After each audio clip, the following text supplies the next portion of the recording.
recovery of the space capsule is very much required or is prominent in our human flight missions. He was associated with human space flight program since its inception and was its project director. And he was the mission director for the crew escape system pad abort test held on 5th July 2018. Currently, he is the program director, Advanced Space Transportation System, leading all advanced projects like human space flight, air-breathing propulsion, and reusable launch vehicle development. So, if we get a green flag for human flight missions, he would be the man who would be doing it. So, we could say, അങ്ങനെ ഒരു കാര്യം സംഭവിക്കുകയാണെങ്കിൽ ഉണ്ണികൃഷ്ണൻ ആയിരിക്കും താരം അല്ലേ? So, with a big round of applause from all of you, let me welcome Unnikrishnan sir to our space camp. ഇസ്രോയുടെ ഈ quiet റീസെന്റിൽ നടന്ന വലിയ 2 എക്സ്പെരിമെന്റുകളുടെ ആർക്കിടെക്ട് കൂടിയാണ് അദ്ദേഹം. SRV, അതേപോലെ തന്നെ ക്രൂ എസ്കേപ്പ് മൊഡ്യൂൾ 5th ജൂലൈയിൽ നടന്ന സംഭവമാണ്. അതാണ് ഇന്ത്യയെ ലോകത്തിലെ 4ാമത്തെ രാഷ്ട്രമാക്കി മാറ്റിയിരിക്കുന്നത്, ഈ ഒരു പർട്ടിക്കുലർ കാപ്പബിലിറ്റി. അങ്ങനെയുള്ളൊരു വ്യക്തിയാണ്. നിങ്ങൾക്ക് കാണാൻ സാധാരണഗതിയിൽ കിട്ടാൻ വളരെ വിഷമമുള്ളൊരു വ്യക്തിയാണ്. അദ്ദേഹം ഒരൊറ്റ ഫോൺ കോളിൽ മാത്രം അഗ്രി ചെയ്ത് തിരുവനന്തപുരത്ത് ഇതിനായിട്ട് വേണ്ടി മാത്രം വന്നയാളാണ്. ഞായറാഴ്ച ആയതുകൊണ്ട് മാത്രമാണ് വന്നത്. അല്ലാത്ത ദിവസങ്ങളൊക്കെ അദ്ദേഹത്തിന് വരാൻ പറ്റാത്ത അവസ്ഥയാണുള്ള. അത്രയും തിരക്ക് പിടിച്ച ആളാണ്. Thank you. ഓക്കെ, സോ നമുക്ക് ഇന്ത്യ മനുഷ്യനെ വിക്ഷേപിക്കണോ വേണ്ടയോ എന്നുള്ള ടോപ്പിക്കാണ് നമ്മൾ ഡിസ്കസ് ചെയ്യാൻ പോകുന്നത്. വിക്ഷേപിക്കണോ വേണ്ടയോ? ഓക്കെ, അപ്പോൾ ഇതിനു വേണ്ടിയിട്ട് കുറച്ച് സ്റ്റഡീസൊക്കെ ഇപ്പം നമ്മുടെ ISRO നടത്തുന്നുണ്ട്. അപ്പം നിങ്ങൾ അറിഞ്ഞിരിക്കണം, ഒരുപക്ഷെ നിങ്ങളൊക്കെ ആയിരിക്കും അതിനകത്ത് ഭാവിയിലെ ആസ്ട്രോനോട്ട്സ്, അല്ലെങ്കിൽ cosmonaut, vyomanaut, Bharat naut, Gagan naut എന്ന് വേണമെങ്കിലും വിളിക്കാം. അപ്പം അതിനെക്കുറിച്ച് നടത്തിയ കുറച്ച് ടെസ്റ്റുകളും റിസൾട്ടുകളും അതിനകത്തെ ബുദ്ധിമുട്ടുകളൊക്കെ നമുക്ക് സംസാരിക്കാം. പക്ഷേ ഏതൊരു രാജ്യത്തിനും ഒരു മനുഷ്യനെ അയക്കണമെങ്കിൽ അതിന് 3 പ്രധാന ടെക്നോളജി. ഒന്ന് എന്താണ്? അയക്കാനുള്ള വാഹനം, ലോഞ്ച് വെഹിക്കിൾ വേണം. നമുക്കിപ്പോൾ PSLV, GSLV, Mark 3 എന്നൊക്കെ പറഞ്ഞ് ലോഞ്ച് വെഹിക്കിൾ ഉണ്ട്. Mark 3ക്ക് ഇഷ്ടം പോലെ പേലോഡ് കേപ്പബിലിറ്റി ഉണ്ട്. അതുമാത്രം പോരാ, ഓർബിറ്റിൽ ചെന്നാൽ സാറ്റലൈറ്റിനെ എങ്ങനെ മാനേജ് ചെയ്യണം എന്നുള്ള ഓർബിറ്റൽ മാനേജ്മെൻറ്റ്, ഈ സാറ്റലൈറ്റ് മാനേജ്മെൻറ്റ് നമുക്ക് ഇഷ്ടംപോലെ എക്സ്പീരിയൻസ് ഉണ്ട്. ഇപ്പോൾ കമ്മ്യൂണിക്കേഷൻ സാറ്റലൈറ്റ്, ഒത്തിരി എർത്ത് ഒബ്സർവേഷൻ സാറ്റലൈറ്റ്, പിന്നെ ചില സ്പെഷ്യൽ മിഷൻസ് നമ്മൾ നടത്തി. ഇതെല്ലാം കഴിഞ്ഞാലും സാറ്റലൈറ്റ് ഒരു ഓർബിറ്റിൽ നിൽക്കുമ്പോൾ അതിന് എത്ര വെലോസിറ്റി ഉണ്ടെന്നറിയാമോ? ഏകദേശം എർത്തിൻ്റെ ഓർബിറ്റിലാകുമ്പോൾ അത്രയും വേണ്ട, അത് ഒരു 8-7 പോയിന്റ് ഒക്കെ depending upon the orbit it will change. ഒരു 600 കിലോമീറ്ററിലാണ്ട് 8 കിലോമീറ്റർ പെർ സെക്കൻഡ്. ഇപ്പോൾ എന്താ ആലോചിച്ച് നോക്കണം, അത്രയും ഹൈറ്റ്. അപ്പോൾ അതിൻ്റെ ഹൈറ്റ് കൊണ്ട് എന്ത് എനർജി ഉണ്ട്? പൊട്ടൻഷ്യൽ എനർജി ഉണ്ട്, kinetic energy due to mass. പിന്നെ തിരിച്ചു കൊണ്ടുവരണമെങ്കിൽ ഇത് ഈ എനർജി മുഴുവൻ കൊടുത്തതാരാണ്? അവിടെ കൊണ്ട് വെക്കാനാ എനർജി കൊടുത്തതാരാണ്? വലിയൊരു 40-50 മീറ്റർ ഹൈറ്റുള്ള വലിയൊരു റോക്കറ്റാണ്. അതിനകത്തെ പ്രൊപ്പല്ലൻ്റ് കത്തിയാണ് ഇതിനെ എനർജി കൊടുത്തത്. ഇനി അതിനെ തിരിച്ചു കൊണ്ടുവരണമെങ്കിൽ നമ്മളതിനെ വളരെ സിസ്റ്റമാറ്റിക്കായിട്ട് എനർജിയെ കില്ല് ചെയ്ത് കൊണ്ടുവന്നാലേ നമുക്കതിനെ താഴെ കൊണ്ട് ലാൻഡ് ചെയ്യാൻ പറ്റും. അപ്പോൾ അതിന് വേണ്ടിയിട്ട് നമ്മൾ 2007 നടത്തിയൊരു എക്സ്പെരിമെൻ്റാണ് SRE എന്ന് പറഞ്ഞാൽ 550 കിലോ, അര ടൺ ഭാരമുള്ളൊരു സാറ്റലൈറ്റ് അല്ലെങ്കിൽ ഒരു സ്പെഷ്യൽ റീഎൻട്രി ക്യാപ്സ്യൂൾ ഉണ്ടാക്കി PSLVയുടെ കൂടെ വിട്ടിട്ട് അവിടെ പോയി കുറച്ച് 10-12 ദിവസം മൈക്രോഗ്രാവിറ്റി എക്സ്പെരിമെൻ്റ് ഒക്കെ നടത്തിയിട്ട് ഇതുപോലെ തിരിച്ചു കൊണ്ടുവന്നു. അപ്പോൾ ഇത് മദ്രാസിൽ നിന്ന് 140 കിലോമീറ്റർ കടലിലാണ് പോയി പതിച്ചത്. അപ്പോൾ അന്ന് കടലിൽ ഇതിനെ സ്വീകരിക്കാനായിട്ട്, ഇതിനെ റിക്കവർ ചെയ്യാനായിട്ട് എനിക്കും അതിന് ഭാഗ്യമുണ്ടായി. അപ്പം നമ്മൾ അതിൻ്റെ റിക്കവറി ടീമിലുണ്ടായിരുന്നു. ഇതാണ് ആ സാധനം. ഇപ്പോൾ ഇതിൻ്റെ കളർ കണ്ടില്ലേ? ബ്ലാക്കാണ്. എന്തുകൊണ്ടാണ് ഈ ബ്ലാക്ക് വരുന്നത്? കൊടയുടെ നിറം എന്താ ബ്ലാക്ക്?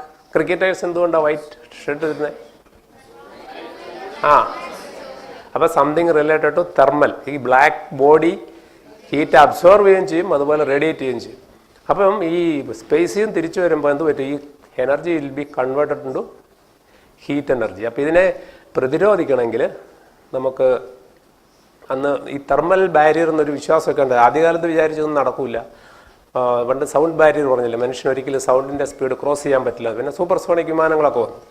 എന്ന് പറഞ്ഞ പോലെ ഇവിടെ എന്താ ചെയ്യുന്നത് വെച്ചാൽ നമ്മൾ റീ എൻട്രി ചെയ്യുന്ന ബോഡി, തിരിച്ചു വരുന്ന ബോഡികൾ നമ്മൾ വിളിക്കുന്ന റീ എൻട്രി ബോഡി, പുനഃപ്രവേശം ചെയ്യുന്ന ബോഡികളാണ്.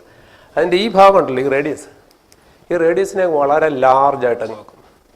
അതിന് ലാർജ് റേഡിയസ് ആകുമ്പം ഇത് തിരിച്ചു വരുമ്പം ഇത് സ്പീഡ് വരുമ്പോൾ ഇതിൻ്റെ മുമ്പിൽ ഇങ്ങനെ ഷോക്ക് വേവ്സ് ഉണ്ടാകും. ഷോക്ക് വേവ് എന്ന് പറഞ്ഞാൽ ഈ എനർജി, ഈ shock through a series of ഷോക്കുകളുടെ എനർജി ഡിസിപ്പേറ്റ് ചെയ്യുന്നത്.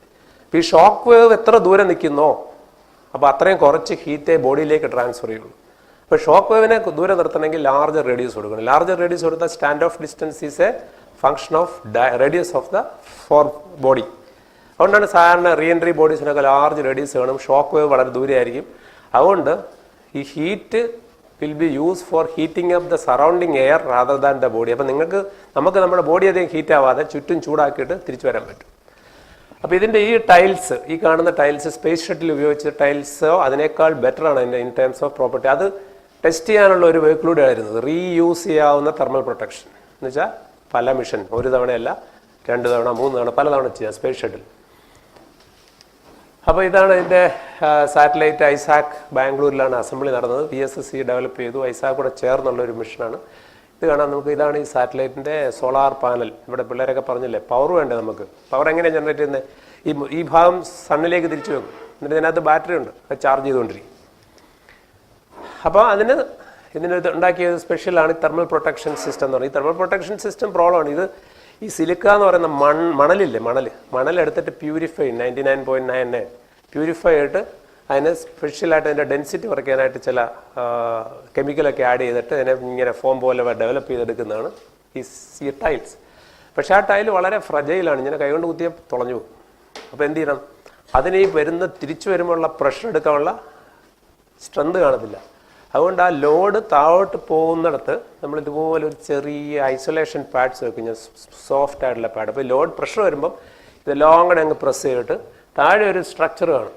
അത് കോമ്പസിറ്റിലുണ്ടാക്കിയ സ്ട്രോങ് സ്ട്രക്ചർ. ആ സ്ട്രക്ചറിലേക്ക് ലോഡ് അങ്ങ് ട്രാൻസ്ഫർ ചെയ്യും.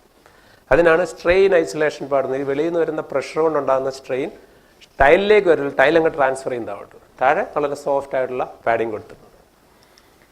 അപ്പം ഇങ്ങനെ പോയിട്ട് തിരിച്ചു വരുമ്പം പ്രധാനമായിട്ട് ഇതിൻ്റെ സ്പീഡ് എങ്ങനെ കുറയ്ക്കുന്നത്? 100 കിലോമീറ്റർ താഴെ നമുക്കറിയാം അറ്റ്മോസ്ഫിയറാണ്. കടൽ പോലെ, കടലിൻ്റെ ആഴത്തിലേക്ക് പോകുന്നതോറും പ്രഷർ കൂടുന്ന പോലെ നമ്മൾ നിൽക്കുന്ന എയറിന് ഒരു കടലിലാണ്, വായുവിൻ്റെ ഒരു കടലാണ്. അതിൻ്റെ ഏറ്റവും അടിയിലാണ് നമ്മൾ നിൽക്കുന്നത്. ഇപ്പോൾ ഈ എയർ കോളത്തിൻ്റെ പ്രഷറാണ് നമ്മുടെ ശരീരത്തിൽ ആക്ട് ചെയ്യുന്ന 1 അറ്റ്മോസ്ഫിയറിക് പ്രഷർ എന്ന് പറയുന്നത്. അപ്പം നാച്ചുറലി മേലോട്ട് പോകുമ്പോൾ എന്ത് പറ്റും? പ്രഷർ കൂടുമോ കുറയോ? കുറയും. അങ്ങനെ 100 കിലോമീറ്ററിൽ നിന്ന് ഈ സാധനം റീ എൻട്രി ചെയ്യുമ്പോൾ ഭയങ്കര സ്പീഡിലായിരുന്നു. ആലോചിച്ച് നോക്കണം, നമ്മൾ വെള്ളത്തിലേക്ക് ഡൈവ് ചെയ്തിട്ടില്ലേ? ഡൈവ് ചെയ്യുന്ന ഒരു പർട്ടിക്കുലർ ആംഗിളിൽ അല്ലെങ്കിൽ നീന്തുന്ന നിങ്ങൾക്കറിയാം, ചങ്ക് ഇടിച്ച് അല്ലേ, വേദന എടുക്കൂലേ? അപ്പോൾ ഒരു എൻട്രി ആംഗിളുണ്ട്. ആ കറക്റ്റ് ആംഗിളിൽ വന്ന് എൻട്രി ചെയ്യില്ലെങ്കിൽ സാധനം ഒന്നുകിൽ വളരെ സ്റ്റീപ്പായിട്ട് പോയിട്ട് ഈ പറഞ്ഞാൽ നമുക്ക് ഇഞ്ചുറി പറ്റും, അല്ലെങ്കിൽ ഇത് വന്നിട്ട് നേരെ കല്ല് വെള്ളത്തിൽ തെറ്റിച്ചിട്ടുണ്ട് ഇങ്ങനെ എന്ന് പറഞ്ഞാൽ സ്കിപ്പ് ചെയ്ത് പുറകോട്ട് വെളിയിലേക്ക് പോകും. അപ്പോൾ എൻട്രി ആംഗിൾ നമ്മൾ കൃത്യമായിട്ട് കൺട്രോൾ. അപ്പോൾ അതിനകത്തൊരു കമ്പ്യൂട്ടർ ഉണ്ട്. ആ കമ്പ്യൂട്ടറിന് ഇതിനകത്തൊരു ത്രസ്റ്റർ വേണം. ആ ത്രസ്റ്റർ ഇങ്ങനെ ഫയർ ചെയ്ത് കറക്റ്റ് ആംഗിൾ വരും. ആംഗിൾ വരുമ്പോൾ ആദ്യം എയറുമായിട്ട് ഉരഞ്ഞ് ഹീറ്റ് ഉണ്ടാവും. അറ്റ് ദ സെയിം ടൈം അതിൻ്റെ സ്പീഡ് കുറയും. സ്പീഡ് കുറഞ്ഞാലും ഒരു 4 കിലോമീറ്റർ 5 കിലോമീറ്റർ ഒക്കെ ആകുമ്പോൾ സ്റ്റിൽ 120 മീറ്റർ സ്പീഡ് വേണം. അത്രയും സ്പീഡ് വന്ന് ഇമ്പാക്ട് ചെയ്താൽ സാധനം തകർന്നു പോകും. അതുകൊണ്ട് നമുക്ക് എന്ത് വേണം? പാരച്യൂട്ട് വേണം.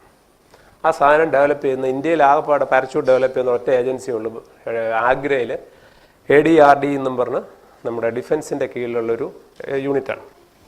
അപ്പോൾ അവർ നമുക്ക് വേണ്ടി പാരച്യൂട്ട് ഡെവലപ്പ് ചെയ്യും. പാരച്യൂട്ട് ഡെവലപ്പ് ചെയ്താലോ ടെസ്റ്റ് ചെയ്യണ്ടേ? ഫ്ലൈറ്റ് ടെസ്റ്റ് വെരി എക്സ്പെൻസീവ് ആണ്. ഗ്രൗണ്ട് ടെസ്റ്റ് ചെയ്യണം. ഗ്രൗണ്ട് ടെസ്റ്റ് ചെയ്യാനായിട്ട് നമുക്ക് പഞ്ചാബിൽ ഒരു TBRL എന്നൊരു ഫെസിലിറ്റി ഉണ്ട്. എന്ന് വെച്ചാൽ 5 കിലോമീറ്റർ നീട്ടത്തിൽ ഒരു റെയിലാണ്. ആ റെയിലിൽ നമ്മൾ ഇതുപോലൊരു സാധനം കൊണ്ട് വെച്ചിട്ട് ചെറിയ റോക്കറ്റ് വെച്ചിട്ട് ഫയർ ചെയ്തിട്ട് ഈ സ്പീഡ് സിമുലേറ്റ് ചെയ്തിട്ട് പാരച്യൂട്ടിനെ റിലീസ് ചെയ്യും. അതായത് ഇതിങ്ങനെ ശബ്ദമില്ല, കണ്ടാ ശബ്ദം. ഇതിന് കുഴപ്പമില്ല, കുറച്ച് കഴിയുമ്പോൾ വല്ല പാട്ടൊക്കെ കേൾക്കാം, അല്ലെങ്കിൽ ബാലൻ്റെ കൂട്ട് സിനിമ ശബ്ദം ഉപയോഗം. അപ്പോൾ കണ്ടില്ല, അവിടെ ചെന്നിട്ട് പാരച്യൂട്ട് ഡിപ്ലോയ്. എന്നിട്ട് നമ്മൾ അതിനകത്ത് മെഷർമെൻറ്റ്സ് ഒക്കെ നടത്തിയിട്ട് പറയും യെസ് ഞങ്ങളുടെ പാരച്യൂട്ട് കൊള്ളാം. ഞങ്ങൾ ആദ്യമൊക്കെ നടത്തിയപ്പോൾ ഫെയിലിയറായി. എന്തിൻ്റെ പാരച്യൂട്ട് വെളി വരുന്നില്ല?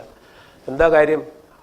ഇത്രയും വലിയ സാധനത്തിൻ്റെ പുറയിൽ വെയ്ക്കുണ്ട്. ഈ ജീപ്പിലൊക്കെ പോകുമ്പോൾ നോട്ടീസ് അറിയുമ്പോൾ കാണത്തില്ലേ, നോട്ടീസ് തിരിച്ച് വണ്ടിക്കകത്തേക്ക് കയറി പോകുന്നത് എന്ന് പറഞ്ഞാൽ പാരച്യൂട്ട് അകത്തേക്ക് കയറി പോകും. അപ്പം മനസ്സിലായി പാരച്യൂട്ട് ഒരു നിശ്ചിത വെലോസിറ്റിയിൽ ദൂരോട്ടെറിയണം.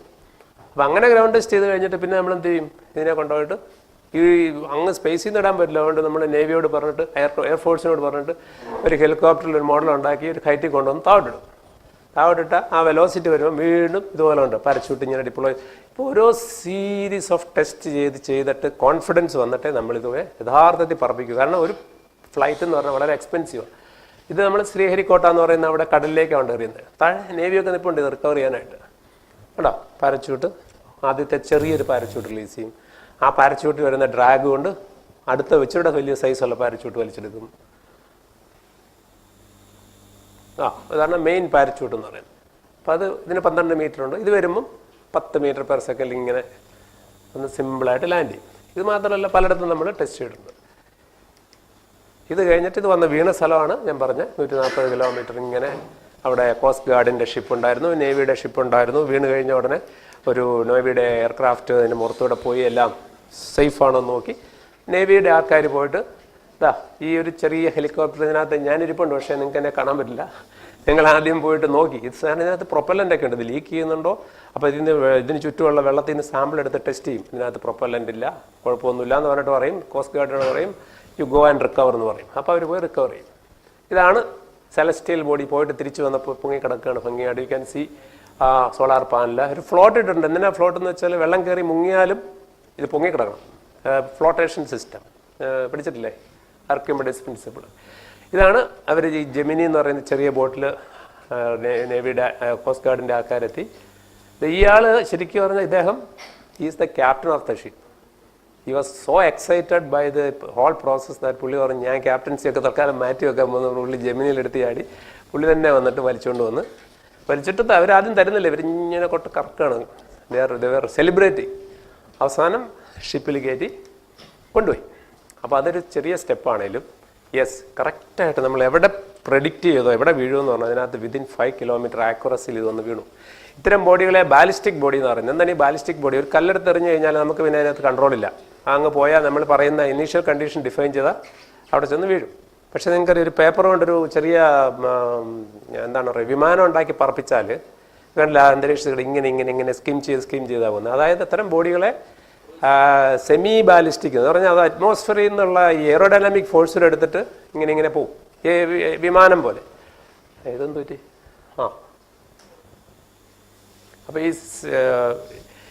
അപ്പം നമുക്ക് ഉള്ള ഇഷ്യൂ എന്ന് പറഞ്ഞാൽ ഒന്നെങ്ങനെ എത്താം എന്നുള്ളതാണ്. മനുഷ്യനെ വിടണമെങ്കിൽ ചുമ്മാ അങ്ങ് പോയാൽ പോരാ. നമ്മൾ വളരെ സർട്ടിഫൈഡ് ആയിട്ടുള്ള വണ്ടിയെ പോകണം. ചുമ്മാ ഒരു വണ്ടിയിൽ പോയി ഒരു സാറ്റലൈറ്റ് വിടുമ്പം വെള്ളത്തിൽ പോയാലും കുഴപ്പമൊന്നുമില്ല, സാറ്റലൈറ്റ് പോയി എന്ന് പറയും. ഒരു മനുഷ്യനിരിക്കുമ്പോൾ അത് പറ്റത്തില്ല. പിന്നെ സ്പേസിൽ ചെന്ന് കഴിഞ്ഞാൽ ഇവിടുത്തെ ഇപ്പോൾ അറ്റ്മോസ്ഫിയർ ഉണ്ട്, 1G ഗ്രാവിറ്റി ഉണ്ട്. സ്പേസിൽ ചെന്ന് കഴിഞ്ഞാൽ ഒന്നുമില്ല, വാക്വം ഫ്രീ ഫോളിംഗ് ആണ് ബോഡി നമ്മൾ സ്പേസിൽ. നിങ്ങൾക്ക് അത് മനസ്സിലാക്കാൻ പറ്റുന്നുണ്ട്. ഇനി satellite is a free falling body. അപ്പോൾ ഞാൻ നിങ്ങൾ അക്സെപ്റ്റ് ചെയ്യും എല്ലാവരും. What is the weight of a satellite? What is the mass of a satellite? What is the difference between mass and weight? Weight എന്താണ്? അല്ല അപ്പം ഒരു ഞാൻ ഇങ്ങനെ താഴോട്ടിട്ട ഗ്രാവിറ്റി അല്ലേ ഉണ്ടല്ലോ, അപ്പോൾ വെയിറ്റ് ഉണ്ടാവണമല്ലോ അതിന്. ഒരു സാധനം ഞാൻ ഡ്രോപ്പ് ചെയ്തു, it is falling under gravity, that means it must have a weight. Acceleration ഉണ്ടല്ലോ. അപ്പം വെയിറ്റ് എന്ന് പറഞ്ഞാൽ it is the reaction on the body. ഇങ്ങനെ വെക്കുമ്പം ഈ ബോഡി ഇതിൽ കൊടുക്കുന്ന റിയാക്ഷൻ, ഇതങ്ങ് മാറ്റിയാൽ റിയാക്ഷൻ ഇല്ല, that is free falling body. അപ്പോൾ ചെറിയ സട്ടിൽ ഡിഫറൻസ് ഉണ്ട്. അപ്പം അവിടെ എല്ലാ സാധനം ഇപ്പം ഞാൻ സാധാരണ ഒരു ടിപ്പിക്കൽ എക്സാമ്പിൾ, നിങ്ങളൊരു 100 കിലോമീറ്റർ ഹൈറ്റുള്ള ഒരു ടവർ ഉണ്ടാക്കിയിട്ട് അതിന് മുകളിൽ കയറുന്ന ഒരു കല്ല് ഹൊറിസോണ്ടലായിട്ട് എറിയാന്ന് വിചാരിച്ചു, എന്ത് പറ്റും? ഇങ്ങനെ വന്നിട്ട് വീഴും. ഇച്ചിരി സ്പീഡ് കൂട്ടിയാൽ ഇച്ചിരി ദൂരം പോവും. Keep on increasing the speed. ഒരു പക്ഷേ നിങ്ങളുടെ പുറകെ ഒന്ന് തലക്കിട്ടിടിക്കും. അതാണ് ഒരു സാറ്റലൈറ്റിൻ്റെ basic principle. It's a free continuously freely falling body. അപ്പോൾ അവിടെ എത്തിയിട്ട് അവിടെ എങ്ങനെ നമ്മൾ സർവൈവ് ചെയ്യും? കാരണം പലർക്കും പല പ്രശ്നം ഉണ്ടാകും. ഈ സീറോ ഗ്രാവിറ്റി പോയ കണ്ണൊക്കെ ഇങ്ങനെ ബോഡിയൊക്കെ പഫിയാവും. പിന്നെ സേഫായിട്ട് ഈ പറഞ്ഞ കണ്ടീഷനിൽ തിരിച്ചു വരണം. അപ്പോൾ ആദ്യം റഷ്യ അവർ നടത്തി. ഇവർ ഭയങ്കര കോൾഡ് വാർ ആയിരുന്നു. 57 സ്പുട്നിക് സ്പേസ് യുഗം തുടങ്ങുന്ന അന്നാണ്. 61 യൂറി ഗഗാറിൻ പോയി. എന്ന് വെച്ചാൽ 4 കൊല്ലം. വെരി വെരി ഫാസ്റ്റ് അച്ചീവ്മെൻ്റാണ്. പക്ഷെ അതിന് മുമ്പ് വഴികട നടന്നൊരു പട്ടിയെ പിടിച്ച ഒരു സ്പേസ് കിട്ടും, ലൈക്ക. അത് പോയി, പട്ടി മരിച്ചു പോയി. കാരണം അവർക്കറിയാം അത് മരിച്ചു പോകും, തിരിച്ചു കൊണ്ടുവരാൻ പ്ലാനൊന്നുമില്ല. അപ്പോൾ അവിടെ തന്നെ അമേരിക്കയും റഷ്യയും തമ്മിൽ ഈ ശീതസമരത്തിൻ്റെ സമയത്തിന് അമേരിക്ക ചെയ്യുന്നതൊന്നും റഷ്യ ചെയ്യില്ല, റഷ്യ ചെയ്യുന്നതൊന്നും അവരും ചെയ്യില്ല. അതുകൊണ്ട് അസ്ട്രോനോട്ട് തരുമ്പോൾ ഒരു കോസ്മോനോട്ട് തരും. ഇവർ മങ്കി അയച്ചാൽ അവർ പട്ടി അയക്കും. അപ്പം ഇങ്ങനെ ഒരു ഡിഫറൻസ് ഉണ്ട്. അപ്പോൾ അവർ ഉടനെ ഇവർ ഒരു മങ്കി അയച്ചു, ആ മങ്കിയും മരിച്ചു. ഇവരൊക്കെയാണ് നമ്മുടെ സല്യൂട്ട് കൊടുക്കേണ്ട first lives lost in space. അത് കഴിഞ്ഞാണ് 1960-കളിലാണ് യൂറി ഗഗാറിൻ പോയി. യൂറി ഗഗാറിൻ്റെ ഏൺ കർട്ടനാണ് റഷ്യ, സോവിയറ്റ് യൂണിയൻ. ശരിക്കും പറഞ്ഞാൽ ഈ യൂറി ഗഗാറിൻ്റെ വീട്ടിലുള്ളവർക്ക് പോലും അറിയില്ല ഇദ്ദേഹം സ്പേസിൽ പോകുന്നു, ഭാര്യയ്ക്ക് പോലും അറിയില്ല. ഇയാൾ പോയിട്ട് 1.5 മണിക്കൂർ കഴിഞ്ഞ് തിരിച്ചു വന്നു. യൂറി ഗഗാറിൻ്റെ ഫാദർ എവിടെയോ പാടത്തിരുന്നുകൊണ്ട് ജോലി ചെയ്തുകൊണ്ടിരിക്കുകയായിരുന്നു. അപ്പോൾ റേഡിയോയിൽ കൂടെ കേട്ടു ഗഗാറിൻ സ്പേസിൽ പോയിട്ട് തിരിച്ചു വന്നു. പുള്ളി വിചാരിച്ചു എൻ്റെ മോൻ്റെ പേരും ഗഗാറിനാണല്ലോ എന്ന് വിചാരിച്ചു. അപ്പോഴാൾക്കാർ ഓടി വന്നിടെ ഇതിൻ്റെ അച്ഛൻ മോൻ പോയിട്ട് വന്നിരിക്കുക, തിരിച്ചു വരാൻ പറഞ്ഞു, എടുത്തുകൊണ്ട് പോയി, കാറേ പോയി. അതുപോലെയാണ്, അത്രയ്ക്ക് സെലിബ്രേഷൻസ് ആയിരുന്നു അന്നേരം. അപ്പോൾ ഇദ്ദേഹം പിന്നെ ലേറ്റർ ഒരു ട്രെയിനിങ് നടക്കുമ്പോൾ മരിച്ചുപോയി, വളരെ ചെറുപ്പത്തിൽ തന്നെ. അദ്ദേഹം പോയ capsule is A very small one, ഇത്രയേ ഉള്ളൂ. പോസ്റ്റോക്ക് ഞാൻ അതിനകത്ത് കയറിയിട്ടുണ്ട്. ഒരാൾക്ക് കയറി ഇങ്ങനെ ഇരിക്കാവുന്ന സ്ഥലമേ ഉള്ളൂ. റഷ്യയിൽ പോയപ്പോൾ അവർ വിടുന്ന വണ്ടിയിട്ട് അന്നത്തെ പേര് പോസ്റ്റോക്ക്. റഷ്യയുടെ സാറ്റലൈറ്റിൻ്റെ പേര്, ലോഞ്ച് വെഹിക്കിളിൻ്റെ പേര് ഒന്നായിരിക്കും, സോയൂസ് എന്ന് പറയും. സോയൂസ് തന്നെയാണ് സാറ്റലൈറ്റ്. അത് കഴിഞ്ഞപ്പം ആ സമയത്ത് തന്നെ അമേരിക്കയിൽ നടക്കുന്നുണ്ട് അലൻ ഷെപ്പേർഡ്. അന്ന് അവർക്ക് ലോഞ്ച് വെഹിക്കിൾ ഇത്ര ഒരു റഷ്യക്കാരെന്ന് പറഞ്ഞാൽ പറഞ്ഞു വിട്ടാൽ വിടും, തിരിച്ചു വന്നില്ല. ഇവർ പക്ഷേ അങ്ങനെയല്ല, ഇവരിങ്ങനെ ആലോചിച്ച് സേഫ്റ്റി, അതുകൊണ്ട് കുറച്ച് നഷ്ടമുണ്ടായി. അലൻ ഷെപ്പേർഡ് പുള്ളി പോയത് ഒരു സബോർബിറ്റൽ ഫ്ലൈറ്റ്, ഇങ്ങനെ പോയിട്ട് ഇങ്ങനെ വന്നേ ഉള്ളൂ, അവിടെ പോയി കറങ്ങിയില്ല. അത് കഴിഞ്ഞപ്പോൾ അദ്ദേഹം തന്നെ ജോൺ ഗ്ലെൻ ആദ്യം പോയി, അദ്ദേഹം എടുത്ത ഫോട്ടോ ഫ്രണ്ട്ഷിപ്പ് എന്ന് പറയുന്ന ഷിപ്പിൽ. അപ്പോൾ പിന്നെ ആ സമയത്ത് ശീതസമരത്തിൻ്റെ പീക്കിലാണ് പറഞ്ഞത് before the end of this decade we should be on moon. അങ്ങനെ 69-ൽ നീൽ ആംസ്ട്രോങ് പോയി. ഒരു തവണയല്ല, 6 തവണ. ഇപ്പോഴും പലരും പറയുന്നുണ്ട് അവർ പോയിട്ടില്ല എന്നും പറഞ്ഞു, കഥയൊക്കെ കേട്ടില്ലേ. അപ്പോൾ ഒരു റെനെ എന്നും പറഞ്ഞൊരു സയൻറ്റിസ്റ്റ് അല്ലാത്ത ഒരു അമേരിക്കക്കാരൻ എഴുതിയൊരു പുസ്തകമാണ്, ഒരു ഇൻഡസ്ട്രിയലിസ്റ്റോ മറ്റേ പുള്ളി എഴുതിയ പുസ്തകമാണ്. കാരണം ഈ റിഫ്ലക്റ്റഡ് ഗ്ലോറി എന്നൊരു സാധനമുണ്ട്. ഇപ്പം നല്ല യേശുദാസിനെ ഞാൻ പറയുകയാണ്, എനിക്ക് കിട്ടും ഒരു വെയിറ്റ് എന്ന് പറഞ്ഞ പോലെ അമേരിക്ക പോയില്ല എന്ന് പറയുമ്പോൾ അദ്ദേഹത്തിനും കിട്ടി. കാരണം അത് പറ്റില്ല. ഇപ്പം ഞാൻ പറയുകയാണ്, ഞാൻ മംഗൾയാൻ വിട്ടു എന്ന് പറഞ്ഞിട്ട് നിങ്ങളോട് എത്ര പേരെ ഒരു മിഷനകത്ത് ഇൻവോൾവ് ആയിട്ട്, 100 കണക്കിന് ആൾക്കാർ, അവരെല്ലാം പറ്റിക്കാൻ പറ്റും. അവർ പോയിട്ടുണ്ട്, 6 തവണ പോയിട്ടുണ്ട്, 12 പേര് മോണിൻ്റെ പുറത്ത് നടന്നിട്ടുണ്ട്. നിർത്തി. എന്തുകൊണ്ടാണെന്ന് വെച്ചാൽ വലിയ റിട്ടേൺസ് ഒന്നുമില്ല, പോയിട്ട് എന്താ കാര്യം, ഒരു വാശിക്ക് അങ്ങ് പോയതാണ്, അവിടെ ചെന്നിട്ട് ഒന്നും ചെയ്യാനില്ല. പക്ഷെ ഇപ്പോഴല്ല, ഇപ്പം there is A renewed interest. ഇത് ബൈ ഇതാണ് ബുസ് ഹാഡ്രിൻ എന്ന് പറഞ്ഞത്. എനിക്കൊരു വലിയ ഭാഗ്യം ഉണ്ടായിപ്പോയി വാഷിംഗ്ടണിൽ വെച്ച് അങ്ങനെ ആയിട്ട് സംസാരിക്കാൻ. അങ്ങനെ is a very senile, very old person. അങ്ങനെ അഡ്രിൻ second person he was on board. അപ്പോൾ ഇത് 2003 യാങ് ലിവി ചൈനക്കാരൻ പോയി. എപ്പോഴാണ് ഈ ഏഷ്യൻ കോണ്ടിനെന്റിൽ ഒരു വലിയ ഇൻട്രസ്റ്റ് വന്നത്. ഇവരുടെ വണ്ടിയുടെ പേര് ലോങ് മാർച്ച്. പക്ഷേ ഈ ഷെൻഷു എന്ന് പറയുന്നത് സോയൂസ് പോലൊരു സാധനമാണ്, ഓൾമോസ്റ്റ് സോയൂസ് ടെക്നോളജിയാണ്. നമുക്കുണ്ട് കുറച്ച്. Rakesh Sharma first Indian who was gone to space. Kalpana Chawla, Sunita Williams, ഇവരൊക്കെ ഇന്ത്യക്കാരാണേലും they all gone from the US. Space shuttle നിന്നൊരു പ്രോഗ്രാം നിർത്തി. 131 ഫ്ലൈറ്റ് ഉണ്ടായിരുന്നു. നിർത്താൻ കാരണം വെരി എക്സ്പെൻസീവ്. പക്ഷേ സ്പേസ് ഷട്ടിൽ കൊണ്ടുണ്ടാക്കിയ ഏറ്റവും വലിയ വണ്ടർ എന്താണെന്നറിയോ? സ്പേസിലെ വണ്ടർ സ്പേസ് ഷട്ടിൽ. അതൊരു വൺ ഓഫ് ദി ഫങ്ഷൻസ് ആയിരുന്നു. പക്ഷേ ISS എന്ന് പറഞ്ഞ ഇൻ്റർനാഷണൽ സ്പേസ് സ്റ്റേഷൻ്റെ കൺസ്ട്രക്ഷൻ ആയിരുന്നു ഈ സ്പേസ് ഷട്ടിലിൻ്റെ ഒരു വലിയ അച്ചീവ്മെൻറ്റ്. ഇപ്പോൾ അവിടെ അറ്റ് എനി ടൈം 5-6 പേര് കാണും. ഒരു വലിയ ഫുട്ബോൾ ഗ്രൗണ്ട് പോലെ 400 ടൺ ഭാരമുള്ളൊരു സാധനം എർത്തിന് ചുറ്റും കറങ്ങിക്കൊണ്ടിരിക്കുകയാണ്. ഇതാണ് ആ സാധനം ISS എന്ന് പറയുന്നത്. ഒരു പല രാജ്യങ്ങൾ ചേർന്നുള്ള ഒരു വെഞ്ചറാണ്. 450 ton, 51/150 metre, solar panel, pressurise fuel ഒക്കെ ഉണ്ട്. ഇപ്പോഴും അത് സജീവമാണ്. പക്ഷേ സ്പേസ് എന്ന് പറയുന്നതിനകത്ത് അതിൻ്റേതായ ആക്സിഡൻസ് ഉണ്ടായിരുന്നു. ഒത്തിരി പേര് മരിച്ചിട്ടുണ്ട്. ഇപ്പോൾ ഏതാണ്ട് 500 പേരിൽ കൂടുതൽ പോയിട്ടുണ്ട്. പക്ഷേ അറ്റ് ദ സെയിം ടൈം ഒരു 20-25 പേരോളം they have lost their life. അത് കൂടുതലും നമ്മുടെ വിമാനത്തിൻ്റെ കാര്യം പറഞ്ഞപോലെ അസെൻറ്റും ഡിസെൻറ്റുമാണ് ഇതിനകത്തെ മോസ്റ്റ് ഡൈനാമിക് ഫേസ്. വിമാന ആക്സിഡൻസിൻ്റെ ഹിസ്റ്ററി നോക്കിയാൽ ലെവൽ ഫ്ലൈറ്റിലെ ആക്സിഡൻസ് കുറവാണ്, ഒന്നുകിൽ അസെൻറ്റ് അല്ലെ ഡിസെൻറ്റ്. കാരണം ഇതാണ് ഡൈനാമിക് ഫേസ് എന്ന് പറയുന്നത്. ഏറ്റവും ഫുൾ ത്രസ്റ്റ് പോവുകയും അങ്ങോട്ട് കയറുക, അത് തിരിച്ചു വരിക, കൂടുതൽ സിസ്റ്റംസ് ഓപ്പറേറ്റ് ചെയ്യുന്ന ആ സമയത്താണ്. ലെവൽ ഫ്ലൈറ്റിലുണ്ടായിരിക്കുന്ന ആക്സിഡൻസ് ഒക്കെ വളരെ കുറവാണ്. ഒന്നുകിൽ വല്ല അട്ടിമറിയോ ബോംബേറോ അങ്ങനെയൊക്കെ ഉണ്ട്, അല്ലെങ്കിൽ മോസ്റ്റ് ഓഫ് ദ ഫ്ലൈറ്റ്സ്. അതുപോലെ തന്നെ ഇതൊരു ഹിസ്റ്ററിയാണ്. ഒത്തിരി ഫ്ലൈറ്റ് ആക്സിഡൻറ്റ് ഉണ്ടായി. അപ്പോളോയിലോ ആദ്യമൊക്കെ പ്യുവർ ഓക്സിജൻ ആണ് യൂസ് ചെയ്യുന്നത്. അപ്പോളോയിൽ പ്യുവർ ഓക്സിജൻ എന്ന് പറഞ്ഞാൽ നമുക്ക് കുറച്ച് പ്രഷർ മതി. പക്ഷേ പ്യുവർ ഓക്സിജൻ്റെ കുഴപ്പം എന്താണ്? ഒരു ചെറിയ സ്പാർക്ക് വേണ്ട, ഒരു ചെറിയ ഫ്രിക്ഷൻ മതി, അത് എക്സ്പ്ലോഡ് ചെയ്യും. അങ്ങനെയാണ് അപ്പോളോ 13 പ്രശ്നം ഉണ്ടായത്. അതിനുശേഷമാണ് പ്യുവർ ഓക്സിജൻ വേണ്ട, നമ്മുടെ അന്തരീക്ഷത്തിലുള്ള 23% ഓക്സിജൻ മതി, പക്ഷേ നമ്മൾ കൂടുതൽ റിസോഴ്സസ് കൊണ്ടുപോകണം. പക്ഷേ അവർ ഫ്ലൈറ്റ് സ്യൂട്ട് ഇടുമ്പോൾ ഫ്ലൈറ്റ് സ്യൂട്ടിനകത്ത് മാത്രം പ്യൂർ ഓക്സിജനാണ് കൊടുക്കുന്നത്. അപ്പം കാരണം flight suit is for emergency. അതിന് അറ്റ് ദാറ്റ് ടൈം ഇത് ഒരു വ്ളാഡിമർ കൊമറോവ് എന്ന് പറയുന്ന അദ്ദേഹത്തിന് ഹി ലോസ് എന്താ പറ്റിയ തിരിച്ചു വരും പാരച്യൂട്ട് എൻഡാങ്കിൾ ചെയ്തു, എന്നിട്ട് വലിയൊരു ഇടിച്ചു. A large crater and he lost his life. അതുപോലെ ഈ 3 പേര് ഈ സോയൂസ് 11 ഇവർ 3 പേരും പെർഫെക്റ്റ് ഫ്ലൈറ്റ് പോയി വന്നു, ലാൻഡ് ചെയ്തു. ഇവരുടെ എല്ലാം ലാൻഡ് ലാൻഡിങ് ആണ്. ലാൻഡ് ലാൻഡിങ് എന്ന് പറഞ്ഞാൽ റഷ്യയ്ക്കും ചൈനയ്ക്കും ഇഷ്ടം പോലെ ലാൻഡ് മാസ് ഉണ്ട്, നമ്മുടെ കൂട്ടല്ല. നമുക്ക് ഒരു ലാൻഡ് ലാൻഡിങ്ങിനൊക്കെ ഒരു 20-30 കിലോമീറ്ററോളം സർക്കിളിലുള്ള ആളില്ലാത്ത സ്ഥലം വേണം.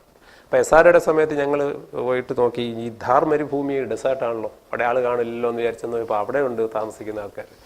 അപ്പോൾ ഒരു 2 കിലോമീറ്റർ പോലും സ്ക്വയർ കിലോമീറ്റർ പോലും ഇല്ല ഇന്ത്യയിൽ ഫ്രീ ആയിട്ടുള്ള സ്ഥലം. ഇവരുടെ കുഴപ്പം എന്താണെന്ന് വെച്ചാൽ ഇവരിഞ്ഞ് തിരിച്ചു വരുമ്പോഴത്തേക്ക് ഇതര ഒരു പ്രഷർ ഇക്വലൈസേഷൻ വാൽവ് ഉണ്ട്. ഈ അകത്തെ കമ്പാർട്ട്മെൻറ്റിൻ്റെ പ്രഷറും അറ്റ്മോസ്ഫിയറിക് പ്രഷറൂടെ ഒരു 4 കിലോമീറ്റർ 5 കിലോമീറ്റർ ആകുമ്പോൾ ഇതങ്ങ് ഓപ്പൺ ചെയ്തിട്ട് ഈക്വലൈസ് ചെയ്യും. പക്ഷേ ആക്സിഡൻ്റലി ഈ valve was open at 120 kilometre അല്ലെങ്കിൽ ബിലോ എബോവ് അറ്റ്മോസ്ഫിയർ. അങ്ങനെ പ്രഷർ മുഴുവൻ നഷ്ടപ്പെട്ടു. അതിനുശേഷമാണ് it has become mandatory that during the ascent and descent phase all astronauts should wear space suit. ഇവർ സ്പേസ് സ്യൂട്ടിലായിരിക്കും. സ്പേസ് സ്യൂട്ട് ഈസ് പ്രഷറൈസ്ഡ് ആണ്. അപ്പം cabin pressure പോയാലും അവർക്ക് ഒരു 1.5 മണിക്കൂർ സർവ് ചെയ്യാൻ പറ്റും. അതുകൊണ്ട് ഇപ്പോൾ എല്ലാവരും ഇവരെ പോലെ because of standing on the shoulders of giants we see farther എന്ന് പറഞ്ഞാൽ ഇവരെല്ലാം ഒത്തിരി അപകടങ്ങളൊക്കെ സഹിച്ചു പോയതുകൊണ്ട് നമ്മൾ ചെയ്യുമ്പോൾ ഇത്തരം അപകടങ്ങളൊന്നും ഉണ്ടാകാൻ പാടില്ല. അതുപോലെ തന്നെ അപ്പോളോയുടെ കേസിൽ there was an electric fire. അതിനുശേഷം അവർ ഒത്തിരി ചേഞ്ചസ് വരുത്തി. ഷട്ടിൽ നമുക്കറിയാം അസെൻറ്റ് ഫേസിലൊരു ഷട്ടിലിനൊരു എസ്കേപ്പ് സിസ്റ്റം എന്നൊരു സാധനമില്ല. അതായത് ഈ സോയൂസിലും ഷെൻഷുവിനൊക്കെ ഒരു എസ്കേപ്പ് സിസ്റ്റം ഉണ്ട്. അതായത് വെഹിക്കിൾ എന്തെങ്കിലും സംഭവിച്ചാൽ ക്യാപ്സൂൾ എടുത്തുകൊണ്ട് അങ്ങ് പോകും, വെഹിക്കിളേ പോകുള്ളൂ. ഇതൊരു മാസീവ് മോൺസ്ട്രസ് സാധനമാണ് ഈ സാധനം. ഇതിനെ എടുത്തുകൊണ്ട് പോകണമെങ്കിൽ ഒരു റോക്കറ്റ് അതിന് മുകളിൽ കൊണ്ട് ഫിറ്റ് ചെയ്യണം, അത്രയ്ക്ക് ഹെവിയാണ്. അതുകൊണ്ട് പറ്റില്ല. അതുകൊണ്ട് എന്ത് ചെയ്യുന്നത് വെച്ചാൽ ഇവരൊരു ഹൈറ്റിൽ എത്തിക്കഴിഞ്ഞാൽ അപ് ടു ഒരു ഹൈറ്റ് എത്തിക്കഴിഞ്ഞാൽ അതിന് റിലീസ് ചെയ്തിട്ട് ഒരു എയർക്രാഫ്റ്റ് പോലെ ലാൻഡ് ചെയ്യും. പക്ഷേ ആ ഹൈറ്റിനകത്ത് എന്തെങ്കിലും സംഭവിച്ചാൽ ഒന്നും ചെയ്യാൻ പറ്റില്ല. അങ്ങനെയാണ് ആദ്യം ആക്സിഡൻറ്റ് ഉണ്ടായത്. പിന്നെ റീ എൻട്രി സമയത്ത് there is no escape. So highly dynamic phase, very fast, nothing എന്തെങ്കിലും പറ്റിയാൽ പോകും. അതുകൊണ്ട് you make the vehicle robust. ഇവിടെ എന്താ പറ്റിയ ഈ ഡിസെൻറ്റ് ഫേസിൽ ഇവർ ഈ വെഹിക്കിളിലെ മേലോട്ട് പോകുന്ന സമയത്ത് അസെൻറ്റ് ഫേസ് നിങ്ങൾക്ക് അറിയാം, ഇവിടെ ഈ ഒത്തിരി പഫ് പാടുകളൊക്കെ ഇങ്ങനെ ഇതിനെ പ്രൊട്ടക്ട് ചെയ്യാനായിട്ട് ഇതിനകത്ത് ക്രയോ പ്രൊപ്പൽഷനൊക്കെ ഉണ്ടല്ലോ. അതിലൊരു ചെറിയ കഷ്ണം പോയിട്ട് ഈ സ്പേസ് ഷട്ടിലിൻ്റെ ടൈലിൻ്റെ ഈ ലീഡിങ് എഡ്ജ് ഈ പറയുന്ന സ്ഥലത്ത് ഒരു ചെറിയ ക്രാക്ക് ഉണ്ടാക്കി. തിരിച്ചു വന്നപ്പോൾ അതിൽ കൂടെ കയറിയിട്ട് കംപ്ലീറ്റ് നശിപ്പിച്ചു. അങ്ങനെയാണ് അവർ 14 പേര് പോയത്. അതുപോലെ ഇതാണ് കൊളംബിയ ആക്സിഡൻറ്റ്. പിന്നെ ഇപ്പം നോക്കിക്കഴിഞ്ഞാൽ ഇതൊക്കെ പോയി, ഈ ഗവൺമെൻറ് ഓണർഷിപ്പിൽ നിന്ന് പോയി. ഒത്തിരി പ്രൈവറ്റ് പ്ലെയേഴ്സിന് സ്പേസ് എക്സ് എലൻ മസ്ക് എന്നുള്ള ഒരു നേർഡുണ്ട്. പുള്ളി ഈസ് റവല്യൂഷനൈസിങ് സ്പേസ്. പുള്ളി പോകുന്ന സ്റ്റേജ് പണ്ടൊക്കെ നമ്മുടെയൊക്കെ ഇപ്പോൾ ഈ സ്റ്റേജ് കത്തിക്കഴിഞ്ഞാൽ അത് വെള്ളത്തിൽ പോകില്ലേ, അങ്ങനെ അത് പോയി എടുത്തുകൊണ്ട് വരും, എന്നിട്ട് വീണ്ടും ലോഞ്ച് ചെയ്യും, കോസ്റ്റ് കുറയ്ക്കുകയാണ്. അതുപോലെ ഒത്തിരി ടൂറിസ്റ്റ് പ്രോഗ്രാംസ് നടക്കുന്നുണ്ട് ഇവരൊക്കെ. അതുകൊണ്ട് ഈ ലോ എർത്ത് ഓർബിറ്റ് അല്ലെങ്കിൽ സ്പേസ് ടൂറിസം അങ്ങനെ ഒത്തിരി പ്രൈവറ്റ് പ്ലെയേഴ്സ് ആർ ദെയർ.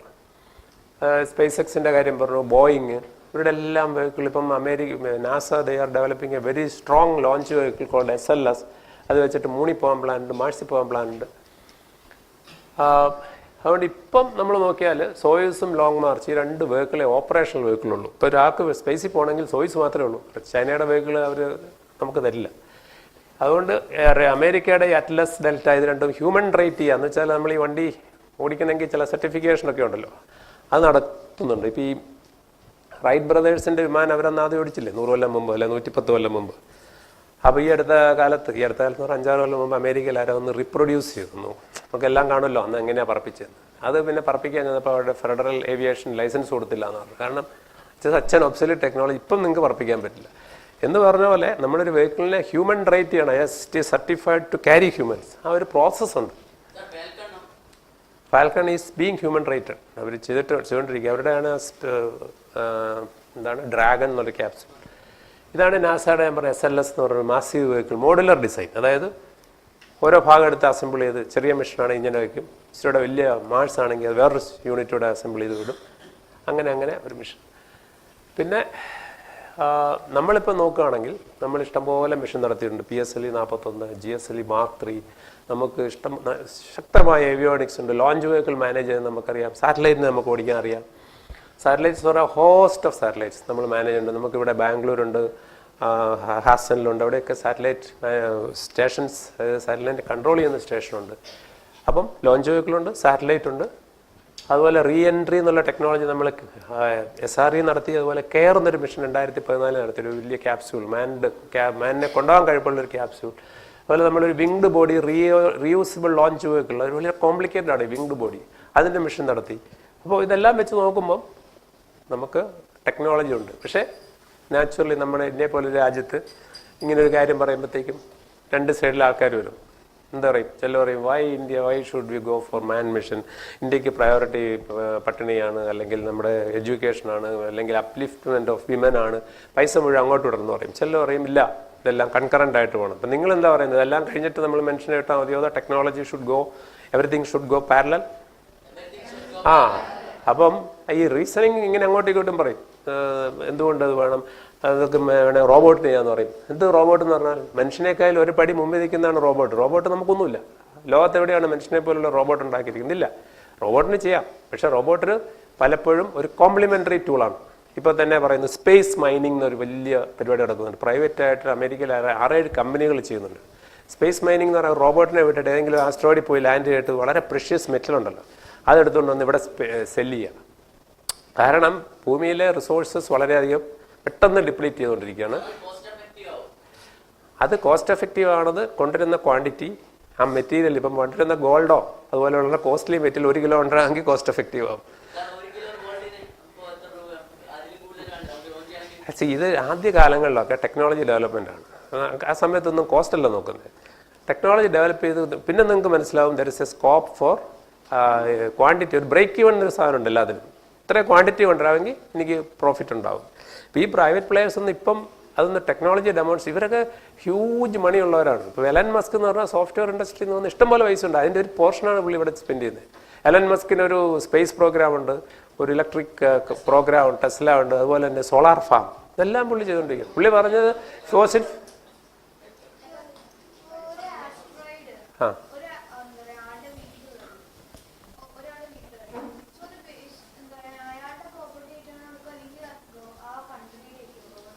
അതൊരു വല്ലാത്തൊരു വലിയൊരു ഇമ്പോർട്ടൻറ്റ് ക്വസ്റ്റ്യനാണ് ഓപ്പൺ അപ്പ് ചെയ്തത്. പണ്ടൊരാൾ മൂണിൽ ചന്ദ്രനിൽ സ്ഥലം വയ്ക്കാൻ തുടങ്ങി ഇവിടെ ഇരുന്നുണ്ട്.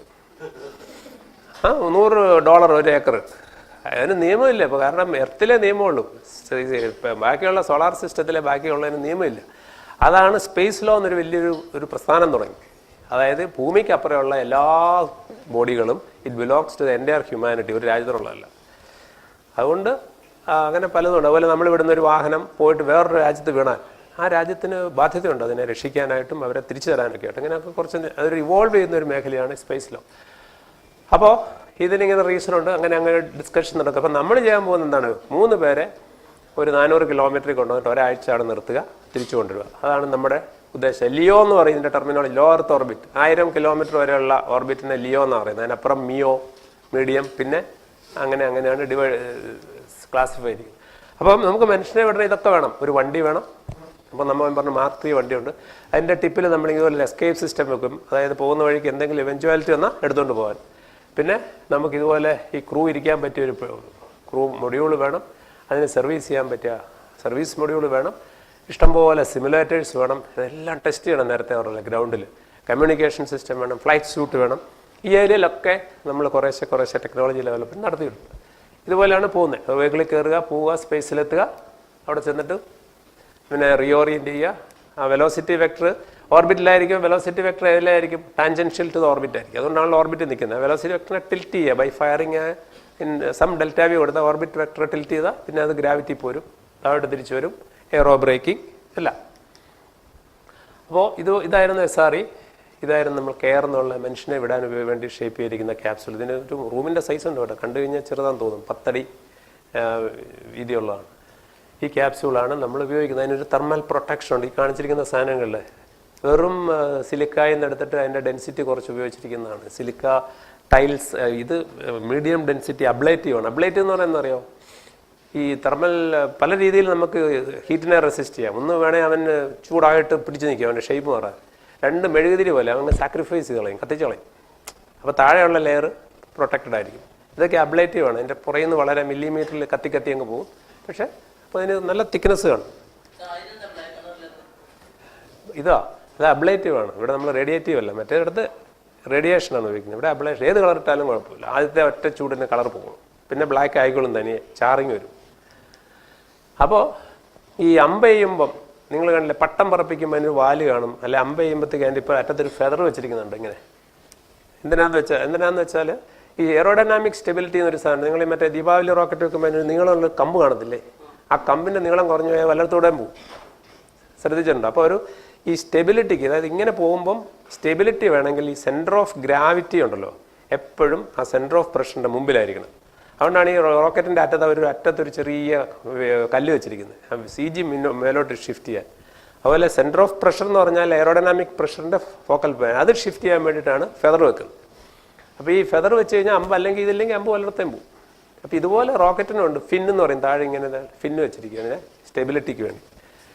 അല്ലെങ്കിൽ വിങ് കാണും, അല്ല റഡർ കാണും. അപ്പോൾ ഇതാണ് ആ വണ്ടിയുടെ ഒരു രൂപരേഖ. അതിനകത്തൊരു വിൻഡോ ഉണ്ട്, അതിൽ കൂടെ ആൾക്കാർ കാണാം. പക്ഷേ ഇവരെല്ലാം സ്ട്രാപ്ഡ് ആയിരിക്കും ഡ്യൂറിങ് അസെൻഡ് ആൻഡ് ഡിസെൻഡ്.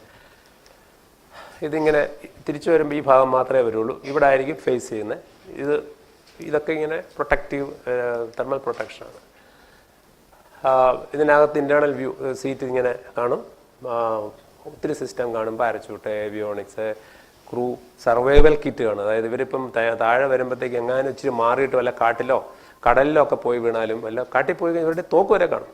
കാരണം കാട്ടിലാണെന്ന് എഴുതുന്നെങ്കിൽ വല്ല വൈൽഡ് ആനിമൽസ് വന്നാൽ രക്ഷപ്പെടാനായിട്ടുള്ള തോക്ക്, ഒരു സർവൈവൽ കിറ്റുണ്ട്. അതുപോലെ തന്നെ ഡയറക്ഷൻ ഈസ് വെരി ഇമ്പോർട്ടൻറ്റ്. നമുക്ക് CG, അതായത് ഈ acceleration normal to the chest, നമ്മുടെ ഈ ഒരു ഫീറ്റസ് ഗർഭപാത്രത്തിൽ കിടക്കുന്ന രൂപമുണ്ടല്ലോ, അതൊരു വളരെ നല്ല അബ്യൂസ് ഏറ്റവും കൂടുതൽ എടുക്കാൻ പറ്റിയൊരു പോസ്റ്ററാണെന്ന് പറഞ്ഞു. റഷ്യൻസ് എല്ലാം അങ്ങനെയാണ്, അവരിങ്ങനെ കൗച്ച് ചെയ്തിങ്ങനെ കിടക്കുകയാണ്. അപ്പോൾ നോർമൽ ടു അവർ ചെസ്റ്റ് എത്ര വേണമെങ്കിലും ആക്സലറേഷൻ നമുക്ക്, എത്രയല്ല, ഏറ്റവും കൂടുതൽ ആക്സലറേഷൻ നമുക്ക് സഹിക്കാൻ പറ്റും.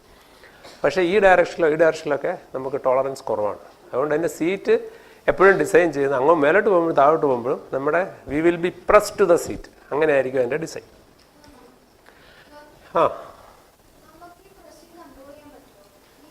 അത് മിഷൻ പ്ലാനിംഗ് എന്ന് പറയും. മിഷൻ പ്ലാനിംഗ് എന്ന് പറഞ്ഞാൽ നമ്മൾ പോകുന്ന വെഹിക്കിളിൻ്റെ പ്രൊപ്പൽഷൻ സിസ്റ്റം കൺട്രോൾ ചെയ്താൽ ആക്സലറേഷൻ കൺട്രോൾ ചെയ്യുക. തിരിച്ചു വരുമ്പോഴത്തേക്ക് ഞാൻ നേരത്തെ പറഞ്ഞല്ലേ, ഈ പക്ഷിയുടെ കാര്യം പറഞ്ഞല്ലേ, എന്നാൽ ഈ ക്യാപ്സ്യൂളിനെ നമുക്ക് വേണമെങ്കിൽ ഒരു ലിഫ്റ്റ് ഉണ്ടാക്കിയിട്ട് അന്തരീക്ഷത്തിൽ കൂടെ നേരെ താഴോട്ട് വരാതെ ഇങ്ങനെ ഗ്ലൈഡ് ചെയ്ത് വന്നാലും കുറയ്ക്കാൻ പറ്റും. By mission planning we can reduce. അപ്പം ഈ സാധനം പാരച്യൂട്ടിൽ വന്ന് ഇടിക്കുമ്പോൾ ആസ്ട്രോനോട്ട് എന്തെങ്കിലും പറ്റുമോ, സീറ്റ് ഒടിയുമോ എന്നൊക്കെ ചെയ്യാനായിട്ട് നമ്മൾ ഇതുപോലെ ടെസ്റ്റ് ചെയ്യും. ഇതൊരു ടെസ്റ്റാണ്, വർക്ക് ചെയ്യുന്നില്ലേ?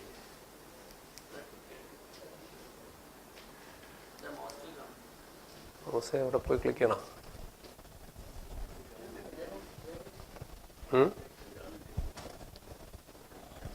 ഓക്കെ, ഇല്ലാന്ന് തോന്നുന്നു. ചില വീഡിയോ വർക്ക് ചെയ്യില്ല, നോ പ്രോബ്ലം, പെട്ടെന്ന് തീരും. പിന്നെ അത് വെള്ളത്തിൽ വീഴുമ്പം നമ്മൾ ഈ കണ്ടില്ല, ഒരു ആംഗിളിൽ നേരെ ഫ്ലാറ്റായിട്ട് വീണാൽ ഭയങ്കര ഡീസലേഷൻ ആയിക്കൊണ്ട് അതിന് ഒരു ആംഗിളിലാണ് വീഴിക്കുന്നത്. ഡീസലേഷൻ കുറയ്ക്കാൻ പറ്റും.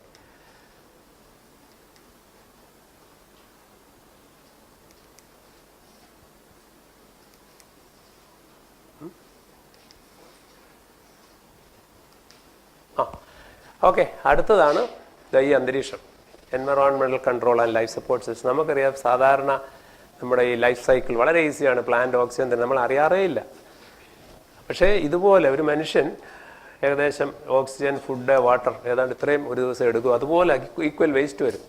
അപ്പോൾ ഒരു ടൈനി കമ്പാർട്ട്മെൻറ്റിനകത്ത് കണ്ടിന്യൂസ്ലി ഇത്രയും സാധനം പ്രൊവൈഡ് ചെയ്യണം, ഈ വേസ്റ്റ് മാനേജ് ചെയ്യണം. അത് ശരിക്കും ഒരു ഹെഡേക്കാണ്. നിങ്ങൾക്ക് വല്ല ഐഡിയ ഉണ്ടായി പറയും ഇതുപോലെ ഒരു കമ്പാർട്ട്മെൻറ്റിനകത്ത് ഹ്യൂമൻ വേസ്റ്റ് എങ്ങനെ കളക്ട് ചെയ്തിട്ട് പ്രോസസ്സ് ചെയ്ത് സ്റ്റോർ ചെയ്യാൻ പറ്റുമോ, അല്ല ഡിസ്പോസ് ചെയ്യാൻ പറ്റും. കാരണം ടോയ്ലറ്റ് പണിയാനോ അതുപോലെ ഫ്ലഷ് ചെയ്യാനോ ഒന്നും സൗകര്യമൊന്നുമില്ല സ്പേസിൽ, എല്ലാം വളരെ ലിമിറ്റഡ് സ്പേസാണ്. അപ്പോൾ ഇത് ചെയ്യുന്ന ഈ ടോട്ടൽ സിസ്റ്റം ചെയ്യുന്നതാണ് ഈ എൻവറോൺമെൻറ്റൽ കൺട്രോൾ. അതായത് നമ്മൾ we have to mimic nature within a capsule. അപ്പോൾ അതിന് നമുക്കറിയാം നമ്മുടെ ഈ ഓക്സിജൻ ഇതുപോലെ ഇപ്പോൾ നോക്കിയാൽ volume percentage oxygen in atmosphere versus total pressure. നമ്മൾ അറ്റ്മോസ്ഫിയറിക് സാധാരണ അറ്റ്മോസ്ഫിയറിലാണ് 22-23 ആണ്. പക്ഷേ ടോട്ടൽ പ്രഷർ, ഈ അറ്റ്മോസ്ഫിയറിക് പ്രഷർ ഇപ്പം കുറയ്ക്കാമെന്ന് വിചാരിക്കും. 1 അറ്റ്മോസ്ഫിയർ എന്നുള്ള 0.8 ആയാൽ നമ്മുടെ ഓക്സിജൻ്റെ പാർഷ്യൽ പ്രഷർ കറസ്പോണ്ടിംഗ്ലി കൂട്ടിയില്ലെങ്കിൽ നമുക്ക് ബ്രീത്തിങ് പ്രോബ്ലം വരും. അപ്പോൾ ഇതൊക്കെയാണ് നമ്മൾ ചെയ്യുന്ന ഒരു ക്യാപ്സ്യൂളിനകത്ത് ഓക്സിജൻ ഇപ്പോൾ എന്തെങ്കിലും ലീക്ക് വന്നു കഴിഞ്ഞാൽ ഇമ്മീഡിയറ്റ്ലി കറസ്പോണ്ടിംഗ്ലി പാർഷ്യൽ പ്രഷർ കൂട്ടണം, അല്ലെങ്കിൽ സഫോക്കേഷൻ വരും. മലമുകളിലൊക്കെ കയറുമ്പം ആൾക്കാർക്ക് ശ്വാസം മുട്ടൽ വരും, കാരണം അവിടെ ഓക്സിജൻ്റെ അളവ് കുറവാണ്.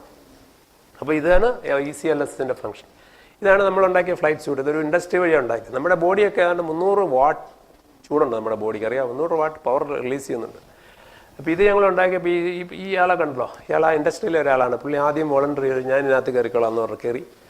നമ്മളത് അടച്ചു, എല്ലാം അടച്ചു കഴിഞ്ഞപ്പോൾ വിതിൻ 30 സെക്കൻഡ്സ് ഇയാൾ ഫെയിൻറ്റ് ചെയ്തു, ഇയാൾ സ്വെറ്റ് ചെയ്തു. പെട്ടെന്ന് നമ്മൾ തുറന്നു. 30 സെക്കൻഡ് കൊണ്ട് അതിനകത്ത് ഓക്സിജൻ മുഴുവൻ തീർന്നു. അയാളുടെ ബോഡി ഹീറ്റ് കൊണ്ട് അയാൾ സ്വെറ്റ് ചെയ്യാൻ തുടങ്ങി.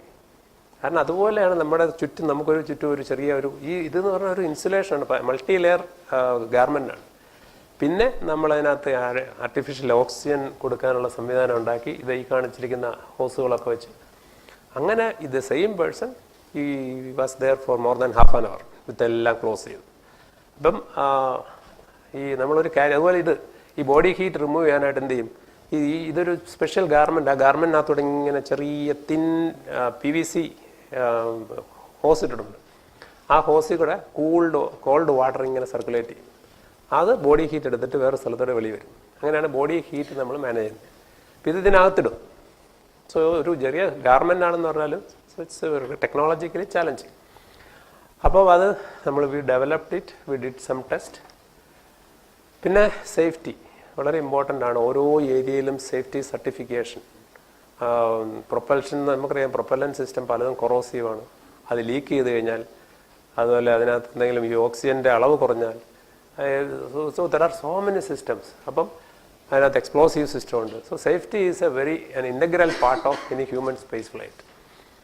സ്പേസിൽ ചെന്നാലോ അവിടെ റേഡിയേഷൻ ഉണ്ട്, കോസ്മിക് റേഡിയേഷൻ, സോളാർ പാർട്ടിക്കിൾ. ചില സമയത്തൊക്കെ സോളാർ ഈവൻറ്റ്സ് വരുമ്പോൾ റേഡിയേഷൻ കൂടുതലാണ്. ആ സമയത്തൊക്കെ they will be advise to go inside to special, ഇപ്പോൾ ഈ സ്പേസ് സ്റ്റേഷനിലൊക്കെ ഉള്ളവർ.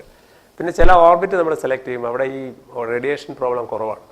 അതുകൊണ്ട് നമുക്ക് ചില റേഡിയേഷൻ പ്രൊട്ടക്ഷൻ വേണം, അല്ലെങ്കിൽ ചിലപ്പോൾ ആസ്ട്രോനോട്ട്സിനൊക്കെ സ്പെഷ്യൽ മെഡിസിൻ കൊടുക്കും. മിഷൻ ടൈമിംഗ് വെച്ച് പ്ലാൻ ചെയ്യും, റേഡിയേഷൻ കുറവുള്ള ടൈം. അതുപോലെ തന്നെ ഡെബ്രി, മാൻമെയ്ഡ് ഡെബ്രി ഉണ്ട്, അതുപോലെ നാച്ചുറൽ ഡെബ്രി ഉണ്ട്. ഇത് വന്ന് ഇടിക്കുക എന്ന് പറഞ്ഞാൽ ചെറിയ ഐറ്റം പോലും ഇടിച്ചു കഴിഞ്ഞാൽ കറ്റാസ്ട്രഫിക്. അപ്പോൾ ഈ സ്പേസ് സ്റ്റേഷനൊക്കെ ചെയ്യുന്നത് എങ്ങനെയാണെന്ന് വെച്ചാൽ, ഡെബ്രി കണ്ടു കഴിഞ്ഞാൽ ദേ ഡു ആൻ എവേസീവ് മെനുവർ. വലിയ സാധനമൊക്കെ വന്നു കഴിഞ്ഞാൽ അത് ഇവരങ്ങ് മാറിക്കൊടുക്കും. അപ്പോൾ അതുപോലെ നമുക്കും ഡെബ്രി പ്രൊട്ടക്ട് ചെയ്യണം. ഇത് വന്ന് ഇടിച്ചാലും നമ്മുടെ സ്ഥാനത്തിൽ പങ്ക്ചർ വന്നു കഴിഞ്ഞാൽ തിരിച്ചു വരുമ്പോൾ പ്രോബ്ലം ആകും. പിന്നെയാണ് ഈ പറഞ്ഞ ഹ്യൂമൻ സർട്ടിഫിക്കേഷൻ്റെ കാര്യം പറഞ്ഞു. അതെങ്ങനെ അതിൻ്റെ റിലയബിലിറ്റി കൂട്ടും. അതിന് സീരീസ് ഓഫ് പ്രോസസ് ഉണ്ട്. ഉണ്ടാക്കുന്ന ഹാർഡ്വെയർ, അതിൻ്റെ മാർജിൻസ്, അതിനകത്ത് ഉണ്ടാക്കി വെക്കുന്ന റിഡൻഡൻസി. ഇപ്പോൾ നേരത്തെ ഞാൻ പാരച്യൂട്ട് സിസ്റ്റം ഒക്കെ പറഞ്ഞു. ഒരു സിസ്റ്റം അല്ല, ഒരു പാരച്യൂട്ട് മതിയെങ്കിൽ നമ്മൾ വേറൊരു സിസ്റ്റം അവിടെ കാണും. അതിന് റിഡൻഡൻസി. ഇങ്ങനെ ഒരു ഹോസ്റ്റ് ഓഫ് ഐഡിയാസ് വരുമ്പോഴാണ് നമ്മൾ പറയുന്നത് yes it is certified for flight. അതുപോലെ ഹെൽത്ത് മോണിറ്ററിങ്, സ്ട്രക്ചറിൻ്റെ ഹെൽത്ത് മോണിറ്ററിങ്. ഇപ്പം ഒരു സോളിഡ് മോട്ടർ ഫയർ ചെയ്യുമ്പോൾ നമ്മൾ അതിൻ്റെ പ്രഷർ മോണിറ്റർ ഉണ്ടെങ്കിൽ എവിടെയെങ്കിലും പ്രഷർ കൂടുന്നു എന്ന് കണ്ടാൽ ഉടനെ അബോട്ട് സിസ്റ്റം ആക്ടിവേറ്റ് ചെയ്യും. ഒരു ലിക്വിഡ് ചെയ്തപോലെ ലിക്വിഡിന് എൻ്റെ ലീക്ക് വരുന്നുണ്ടെന്ന് പറഞ്ഞാൽ, അതുപോലെ സ്ട്രക്ചർ എൻ്റെ strain exceeding the limits, that means it is going to break, അപ്പോഴും ഈ അബോട്ട് സിസ്റ്റം ആക്ടിവേറ്റ് ചെയ്യും. അതുകൊണ്ട് ഹെൽത്ത് മോണിറ്ററിങ് ഇപ്പോൾ സ്പേസ് ഷട്ടിലുണ്ട്. ഇതുപോലെ ഡിസ്ട്രിബ്യൂട്ടഡ് ആക്സിലോമീറ്റർ. ആഫ്റ്റർ ആദ്യത്തെ സ്പേസ് ഇൻസിഡൻറ്റിന് ശേഷം അതിലെന്തെങ്കിലും ഡെബ്രി വന്നിടിച്ചാൽ ഒരു ആക്സിലറേഷൻ പൾസ് കിട്ടും. അത് ഈ ആക്സിലോമീറ്റേഴ്സ് ഇങ്ങനെ ഡിസ്ട്രിബ്യൂട്ടഡ് ആണ്. അത് വെച്ചിട്ട് അവർക്ക് അറിയാം ഇത് എവിടെ ഇടിച്ച്, അതിൻ്റെ ഡാമേജ് പൊട്ടൻഷ്യലൊക്കെ നോക്കിയിട്ട് ദേ ടേക്ക് എ ഡിസിഷൻ. അതുപോലെ ക്രൂവിൻ്റെ ഹെൽത്ത്, ഇതിനെല്ലാം കയറി അടച്ചിട്ട് നമ്മൾ പോകാൻ തുടങ്ങിയപ്പോൾ അയാൾ അൺകോൺഷ്യസ് ആയാൽ it is going to be an abort. അപ്പോൾ ക്രൂവിൻ്റെ കംപ്ലീറ്റ് പാരാമീറ്റർ മോണിറ്റർ ചെയ്തുകൊണ്ടിരിക്കും. അയാൾക്ക് എന്തെങ്കിലും തോന്നിയാൽ mission will be aborted. So reliability, how to detect emergency, and ഒരു ഇൻടാക്ട് ഹൈലി ഡിപ്പെൻഡബിൾ ആയിട്ടുള്ള അബോട്ട് കേപ്പബിലിറ്റി. ഇത് മൂന്നും ഉണ്ടെങ്കിലേ നമുക്ക് മനുഷ്യനെ വിടുന്ന കാര്യം ആലോചിക്കാൻ പറ്റും. അപ്പോൾ പോയിക്കൊണ്ടിരിക്കുമ്പം സപ്പോസ് സംതിങ് ഹാപ്പൻസ്, ഗ്രൗണ്ടിൽ നിന്നാവാം അബോട്ട്, ഓൺ ബോർഡ് ആവാം, ക്രൂവിന് വേണം എടുക്കാൻ ഡിസിഷൻ, അല്ലെങ്കിൽ ഗ്രൗണ്ടിൽ നിന്നാവാം, അല്ലെങ്കിൽ ഇപ്പോൾ if you have time there can be a dialogue and then take a decision. ഇപ്പം ഏതൊരു അബോട്ടിൻ്റെ പ്രധാന പ്രോബ്ലം ടൈമാണ്. ഈ റോക്കറ്റൊക്കെ പോകുന്നത് വളരെ സ്പീഡിലാണ്. അപ്പം നിങ്ങൾക്ക് കിട്ടുന്നത് സെക്കൻഡ്സ് ഒന്നും പോയില്ല, മില്ലി സെക്കൻഡ്സേ ഉള്ളൂ. അപ്പം നമ്മുടെ ഓൺ ബോർഡ് അബോട്ട് സിസ്റ്റം ഇതൊക്കെ സമഗ്രമായിട്ട് ഈ അറിവുകൾ എടുത്തിട്ട് ഒരു ഡിസിഷൻ എടുക്കുന്നത് it should be very fast and decision should be correct. അതായത് വെരിഫിക്കേഷൻ ഈസ് ഇമ്പോർട്ടൻറ്റ്. ഇപ്പോൾ ഒരു സെൻസറിൽ നിന്നുള്ള ഡാറ്റ എടുക്കാൻ പറ്റില്ല. ഒരേ ഈവൻറ്റ് തന്നെ മൾട്ടിപ്പിൾ സെൻസർ വെച്ചിട്ട് പ്രോസസ് ചെയ്യും. ഇത് കറക്റ്റാണോ ശരിയാണോ എന്ന് വെരിഫൈ ചെയ്തിട്ട് ഡിസിഷൻ എടുക്കുള്ളൂ. So the integrated vehicle health management എന്നുള്ളത് ഒരു വളരെ ഇമ്പോർട്ടൻ്റ് ആണ്. ഇപ്പോൾ ഒരു എക്സാമ്പിൾ, ഇപ്പോൾ ഒരു anomaly, there is an onset of failure. ആ ഫെയിലിയർ തുടങ്ങുന്ന ഇവിടെയാണ്. So we get there is some time, some millisecond ഉണ്ട് അതിൻ്റെ എഫക്റ്റ് ഉണ്ടാകും. Suppose there is a pressure development inside a solid motor വരിക, പ്രഷർ കൂടിക്കൊണ്ടിരിക്കുകയാണ്. അപ്പോൾ അത് ഡിറ്റക്ട് ചെയ്ത് കഴിഞ്ഞു. അപ്പം ഡിറ്റക്ട് ചെയ്ത് കഴിഞ്ഞാൽ but still you confirm with more sensors, then there is a decision taking time, ഒരു മില്ലി സെക്കൻഡേ ഉള്ളൂ. സോ പിന്നെ ഇതൊക്കെ കഴിയുമ്പം finally the time to escape maximise ചെയ്യണം. അതാണ് നമ്മുടെ ഉദ്ദേശം. അപ്പോൾ ടൈം ടു എസ്കേപ്പ് മാക്സിമൈസ് ചെയ്യണം, ഇതെല്ലാം മിനിമൈസ് ചെയ്യണം. So that is A really A challenging process. അപ്പോൾ ഇത് സോയൂസിൻ്റെ എസ്കേപ്പ് സിസ്റ്റമാണ്. ഇത് വേണമെങ്കിൽ ഇത് കാണാം. ഒരു എസ്കേപ്പ് വർക്ക് ചെയ്യില്ലായിരിക്കും അല്ലേ? യെസ്, ഇതൊരു വീഡിയോ ആണ്, പക്ഷേ ഇറ്റ് ഈസ് നോട്ട് വർക്കിംഗ്. ഞെക്കി നോക്കി വർക്ക് ചെയ്യുന്നു. ഇത് രാകേഷ് ശർമ്മ 1983 അത് പുള്ളി ഉണ്ടായിരുന്നതിനകത്ത്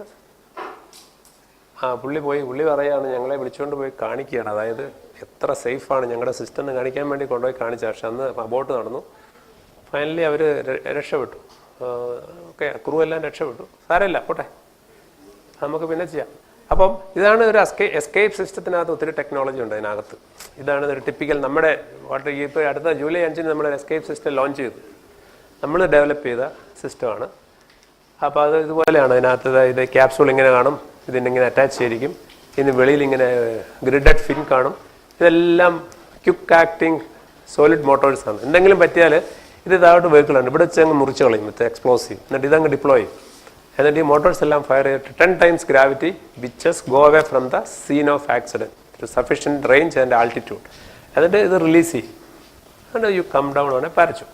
ഇതുപോലെ പാഡ് അബൌട്ട് എന്ന് പറഞ്ഞാൽ pad many things can have. ക്രൂവിനകത്ത് കയറ്റിയിട്ട് എല്ലാ ഡോറും അടച്ചു. പെട്ടെന്ന് അവിടെ ഒരു പ്രൊപ്പല്ലർ ലീക്ക് വന്നു. പിന്നെ ആർക്കും പോയി അവരെ റിലീസ് ചെയ്യാൻ പറ്റില്ല. അവിടെ നിന്ന് ഒറ്റ വഴിയുള്ളൂ എസ്കേപ്പ് ചെയ്യാം. So an intact abort system എന്നുള്ളത് it's an integral part of any system. ഇതാണ് നമ്മൾ ഉണ്ടാക്കിയ സിസ്റ്റത്തിൻ്റെ photo. This is the capsule. ഇതാണ് അറ്റാച്ച്മെൻറ്റ്. ഇതാണ് ഗ്രിഡ് ഫിൻ, ഇൻസൈഡ് മോട്ടോഴ്സ്. ഇതാണ് അതിൻ്റെ. ഇതും വർക്ക് ചെയ്യില്ലായിരിക്കും.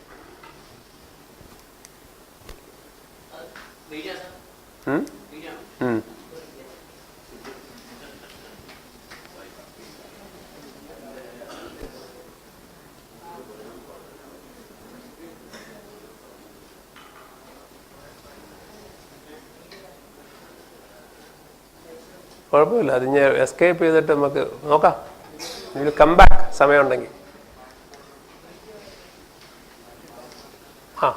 ഇതും വർക്ക് ചെയ്യില്ല. ഇതാ വീഡിയോ ആണ്. വർക്ക് ചെയ്യാൻ നോക്കി. ആ PC ഒന്നുണ്ടോ? മറ്റേ ലാപ്ടോപ്പിൽ നിന്നാണ് ഇതെല്ലാം വർക്ക് ചെയ്യുന്നത്.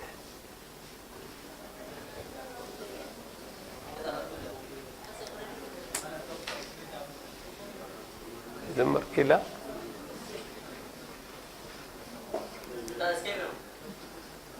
ക്രൂ എസ്കേപ്പാ. അപ്പം നമുക്ക് അവിടുന്ന് ഓടിക്കാം. അത് ഞാൻ എടുത്തുതരാം. അത് ഒത്തിരി ഫയലുണ്ടായിരുന്നു. ഓൾറെഡി പോയി. അതെ, ഒരു മിനിറ്റ്. മൗസ് ഉണ്ടോ?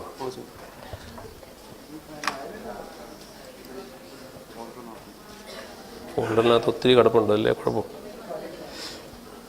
ഇതാണത് പാറ്റ് ഗ്രൗണ്ട്.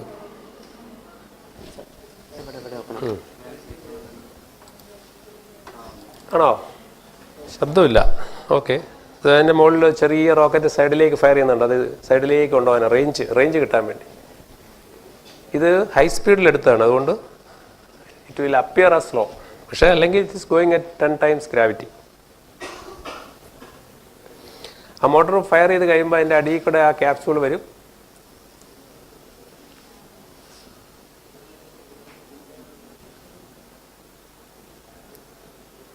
അപ്പോൾ ഇത് ഇപ്പം ക്യാപ്സ്യൂളിനെ സെപ്പറേറ്റ് ചെയ്ത് താഴെ ഇങ്ങനെ വരുന്നതാണ്. എവിടെയാണ് ആ ക്യാപ്സ്യൂൾ വന്നിരിക്കുന്നത്. അത് കഴിഞ്ഞാൽ അതിൻ്റെ പാരച്യൂട്ട് ഡിപ്ലോയ് ചെയ്യും. You can see somewhere here. എൻ്റെ സ്മോക്കി കിടതാ. പാരച്യൂട്ടും അതുപോലെ ആദ്യം ഒരു ചെറിയ പാരച്യൂട്ട്, പിന്നെ ഒരു വലിയ. ഈ പാരച്യൂട്ട് എന്ന് പറഞ്ഞാൽ 31 മീറ്ററാണ്. നേരത്തെ നമ്മൾ SR കാണിച്ച 12 മീറ്ററാണ്. അതുപോലെ പാരച്യൂട്ട് കണ്ടില്ല, അതിങ്ങനെ ഇതിനെ നമ്മൾ റീഫിംഗ് എന്ന് പറഞ്ഞാൽ കുറേശ്ശെ തുറക്കുള്ളൂ. ആ ലോഡ് കുറയ്ക്കാൻ വേണ്ടി. അല്ലെങ്കിൽ വളരെ കൂടുതൽ ഡീസലേഷൻ ലോഡ് വരും.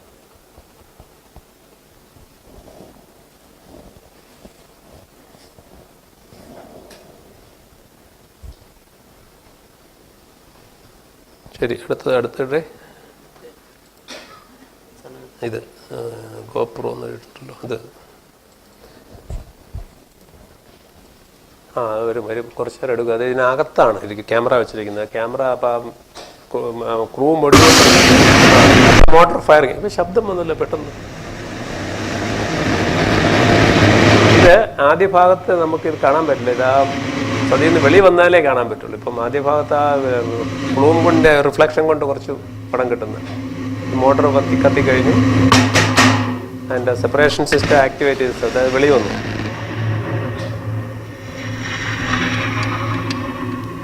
This is on the crew module looking up.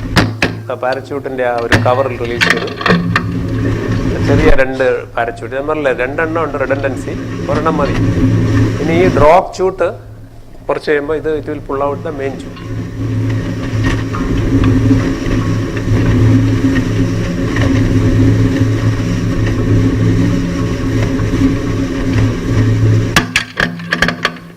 അതിൻ്റെ ആ ഡ്രാഗ് തന്നെയാണ് മെയിൻ ഷൂട്ടിനെ വലിച്ചെടുക്കുന്നത്.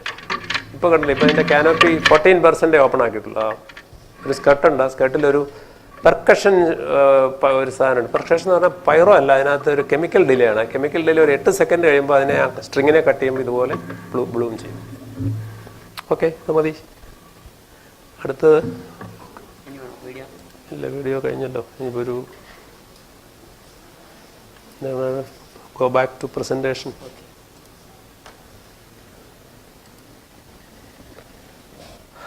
അപ്പോൾ ഇവിടെ നിന്ന് പറയാം ബാക്കി. വീഡിയോ ഇനിയും വരും. ഓക്കെ, അതുപോലെ തന്നെയാണ് ഇതിനകത്ത് ഏവിയോണിക് സിസ്റ്റം. അതിനും വേണം റിഡൻഡൻസി. സാറിന് എന്താ വെച്ചാൽ ക്വാഡ് റിഡൻഡൻറ്റ് സിസ്റ്റം ഒക്കെ ആണ്. ഒരു സിസ്റ്റം, ഒരു ഏവിയോണിക്സ് ചെയിൻ ഫെയിൽ ചെയ്താലും mission will continue. 2 avionics chain fail ആയാലും സക്സസ്ഫുൾ ആയിട്ട് തിരിച്ചു വരണം. അപ്പോൾ system will be more complex. അതുപോലെ വെയ്റ്റ്ലെസ്നെസ് വരുമ്പോൾ നമ്മുടെ ബോഡിയിലൊരു 70% ഫ്ലൂയിഡാണ്. ഈ ഫ്ലൂയിഡ് മുഴുവൻ ഇങ്ങനെ വെയ്റ്റ്ലെസ്നെസ് കാരണം ഇറ്റ് വിൽ ഗോ അപ്പ്. അതുകൊണ്ട് നമുക്ക് വിൽ ഹാവ് എന്താ പറയുക, ബോഡി ഫേസ് ഇങ്ങനെ പഫി ആവും. നമുക്ക് there will be conflict of visions ഇല്ല, പല കണ്ണും ചെവിയും തരുന്ന ഇതെല്ലാം കോൺഫ്ലിക്റ്റ് ആവും. അപ്പോൾ ഒരു ക്രൂ എടുക്കുന്ന ഡിസിഷൻ കറക്റ്റ് ആവണമെന്നില്ല, അവന് തോന്നും പലതും. കോൺഫ്ലിക്റ്റ് ഓഫ് വെസ്റ്റിബുലർ ഫങ്ഷൻസ് എല്ലാം കൂടെ കയറി കോൺഫ്ലിക്റ്റ് വന്നിട്ട് he gets confused. That means he gets into what is called space motion sickness. അത് എല്ലാ ആസ്ട്രോനോട്ടിനും വരാമെന്നാണ്. പക്ഷേ many of them immediately come out of it. അപ്പോൾ അതുകൊണ്ട് എന്താ വെച്ചാൽ ഇവരെ ഈ സ്ക്രീനിങ്ങിൻ്റെ ഒരു പ്രധാന പ്രോസസ്സാണ്. ഇവരെ will be subjected to microgravity for some time. അപ്പോൾ അതിനകത്ത് ആ സിംറ്റം ഉണ്ടെങ്കിൽ they will be screened out. അത് കഴിഞ്ഞ് ഫ്ലൂയിഡ് ഇങ്ങനെ ഡിസ്ട്രിബ്യൂട്ട് ചെയ്തിട്ട് തിരിച്ചു വരുമ്പോഴോ ഈ fluid all will come back to body. അപ്പം താഴോട്ട് വരും. അപ്പോൾ അതൊരു വേറൊരു പ്രോബ്ലം. അതുകൊണ്ട് they will have some special pads. ഈ പോലീസുകാരൻ്റെ പട്ടീസ് എന്നൊക്കെ പറയില്ല, എന്ന് പറയുന്ന പോലെ സ്പെഷ്യൽ പാഡ് കാലെ ചുറ്റും ഈ ഫ്ലൂയിഡ് ഡിസ്ട്രിബ്യൂഷൻ അഡ്ജസ്റ്റ് ചെയ്യാനായിട്ട്. ഇതാണ് പറയുന്നത് നേരത്തെ ഇങ്ങനെ ബോഡി ഗെറ്റ്സ് ഡിസ്ട്രിബ്യൂട്ടഡ്, ചെസ്റ്റിൽ പോകും. ഇപ്പം കിഡ്നിക്കൊരു ഇൻഫർമേഷൻ കിട്ടും, body is full of fluid. അപ്പോൾ കിഡ്നി വർക്ക് ചെയ്യാൻ തുടങ്ങും. അപ്പം ഡ്രെയിനിങ് ചെയ്യും, വെള്ളം മുഴുവൻ വെളിയിൽ പോകും. ഇപ്പോൾ ഡീഹൈഡ്രേഷൻ തുടങ്ങും. So it's A chain of events. അതുകൊണ്ട് ഇത് സ്പേസ് മെഡിസിൻ അല്ലെ ബയോ ആസ്ട്രോട്ടിക്സ്, ട്രെയിനിങ് ഓഫ് ക്രൂ, ഇതെല്ലാം ഒരു വെരി ഇമ്പോർട്ടൻ്റ് ആണ്. അതിനകത്ത് short time what are the training, അതുപോലെ ലോങ് ടൈം. ഇപ്പോൾ റഷ്യയിലെ ഈ സുനിത വില്യംസും അവരൊക്കെ 6 മാസം 7 മാസമൊക്കെ നിന്നിട്ട് തിരിച്ചു വരുമ്പം ഇപ്പം they have exercise profession ISS. മറ്റേ നേരത്തെ പോകുമ്പം ഒരു 2 ആഴ്ച 3 ആഴ്ച നിന്ന് കഴിഞ്ഞാലുണ്ടോ നമ്മുടെ ബോഡി സോ ഇൻ്റലിജൻറ്റ്. ഒരാഴ്ച വെയ്റ്റ്ലെസ്നെസ് നമ്മുടെ ബോൺസ് വിൽ ബിക്കം വീക്ക്. ഒരാഴ്ച അല്ല, മേ ബി ഒരു 2-3 വീക്സ് ഒക്കെ.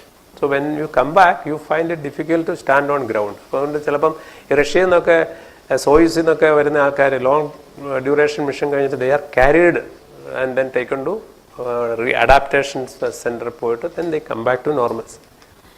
അപ്പോൾ ഇതെൻ്റെ ഇപ്പോൾ ഒന്ന് മോഷൻ സിക്നെസ് ആണ്. ഞാൻ നേരത്തെ പറഞ്ഞ പോലെ nausea, head Ek, vomiting, basically because of this sensory conflict.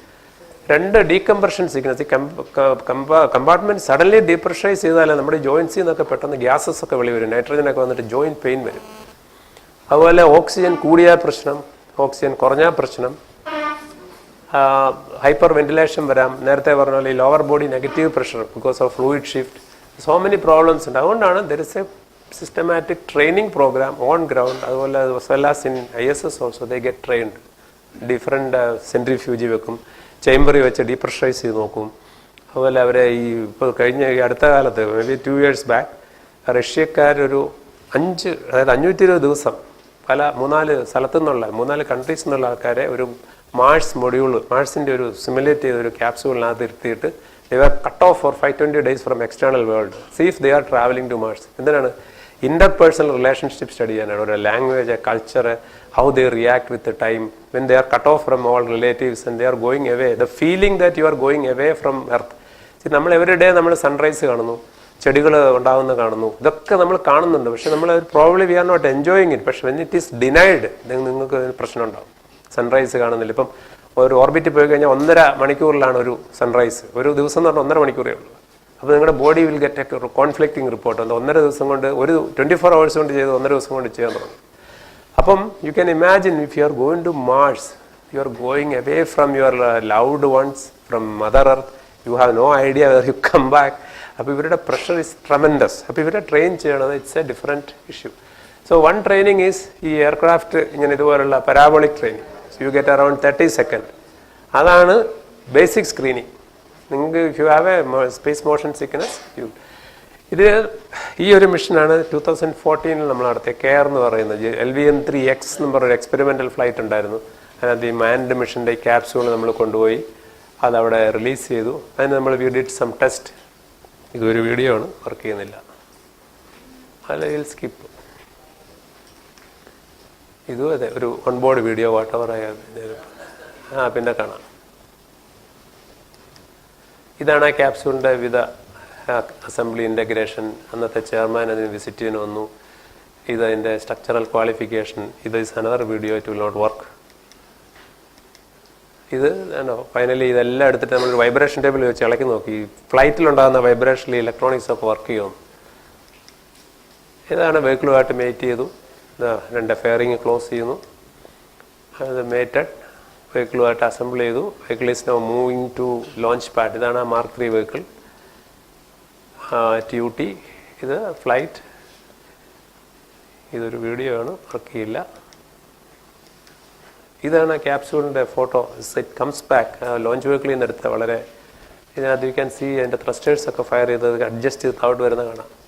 Finally this is splash down. ഇതുണ്ട് ഇതൊരു ഡൈ ആണ്. ഇത് വീണ് കഴിഞ്ഞാൽ അവിടെ ഒരു ബീക്കൺ കാണാം. ആ beacon will give out a signal which will be picked up by satellite and then it will be given to control centre.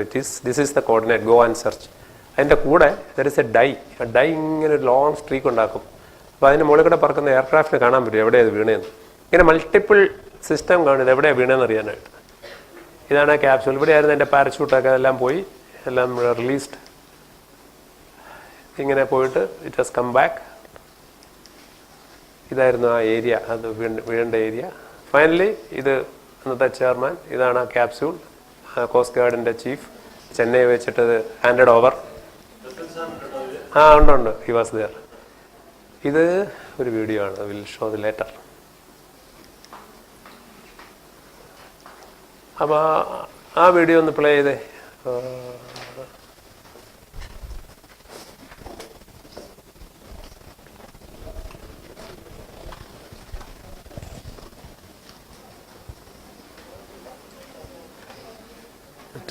പറയാം.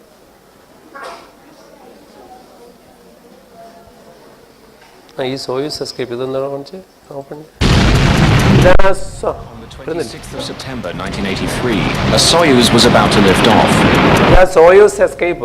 ഞാൻ പറഞ്ഞല്ലേ സോയൂസിന്റെ video. Land launch pad there was a fire. There was an accident at the launch pad, a fire and explosion of the rocket. The fireball headed towards the capsule and its 2-man crew. The escape rocket fired, lifting the capsule and the 2 men inside to safety.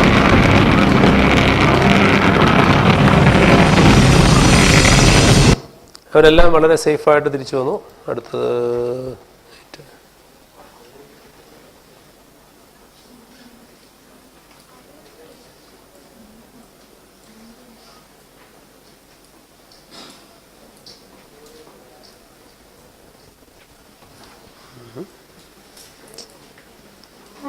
ഇതെന്ന് പറഞ്ഞേ.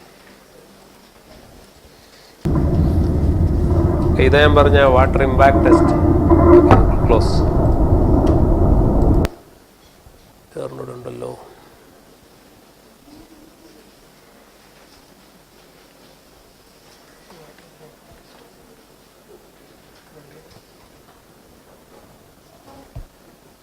Third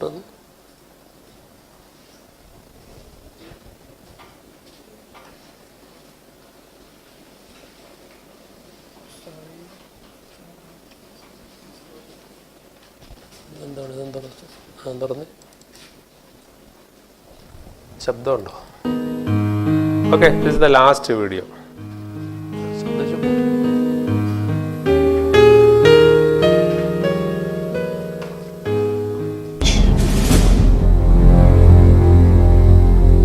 ഇതൊരു എന്താണ് graph testing.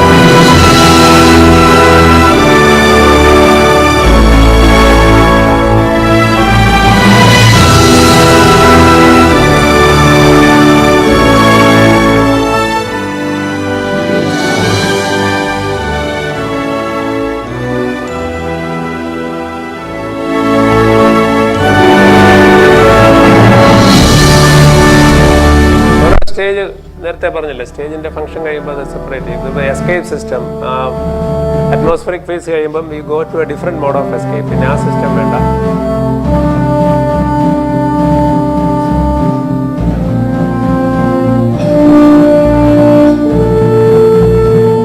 So once in space you solar panel deploy ചെയ്യുക, then you are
yes.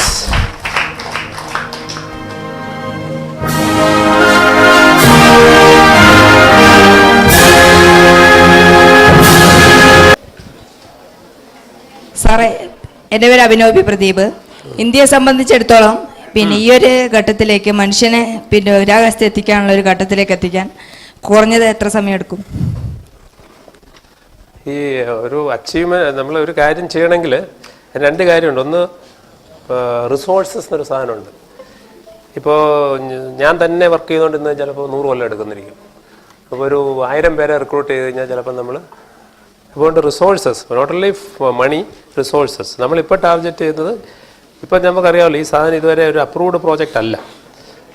Approve ചെയ്യുകയാണെങ്കിൽ നമുക്ക് ഇതൊരു 40 മന്ത്സിനകത്തൊക്കെ achieve ചെയ്യാൻ പറ്റും. 40 മാസം എന്ന് പറയുന്നത് ഒരു 3 കൊല്ലം 4 കൊല്ലം. കാരണം ഞാൻ പറഞ്ഞില്ല നേരത്തെ, ഗഗാറിൻ്റെ അച്ചീവ്മെൻ്റ് എന്താണ്, വിത്തിൻ 4 years. പക്ഷെ അന്നത്തെ പോലെയല്ല ഇന്ന് നമ്മൾ ചെയ്യുമ്പോൾ. അന്നത്തെ ആ റിസ്ക് എടുക്കില്ല. അന്ന് അവരൊക്കെ ഒത്തിരി റിസ്ക് എടുത്തു. നമ്മളെടുക്കുമ്പോൾ അത് റിസ്ക് എടുക്കാൻ പറ്റില്ല. ഒരു 3 to 4 years we can achieve. Sir. Yes, ചോദിച്ചോളൂ. Space station of Asgardia possible ആണോ? Space station of Asgardia. എന്തോ അത് അസ്ഗാർഡിയ എന്ന് പറഞ്ഞാൽ? ബഹിരാകാശത്ത് ഒരു ഉപഗ്രഹം വിക്ഷേപിച്ച് അവിടെ ജനങ്ങൾക്ക് വസിക്കാൻ വേണ്ടി സംവിധാനം. അതാണ് ഈ സ്പേസ് ഹാബിറ്റാറ്റ് എന്ന് പറയുന്നത്. ഇപ്പം ഒത്തിരി പ്ലാൻ ഉണ്ട്. അതായത് ഒന്ന് മൂണിൽ പോവുക.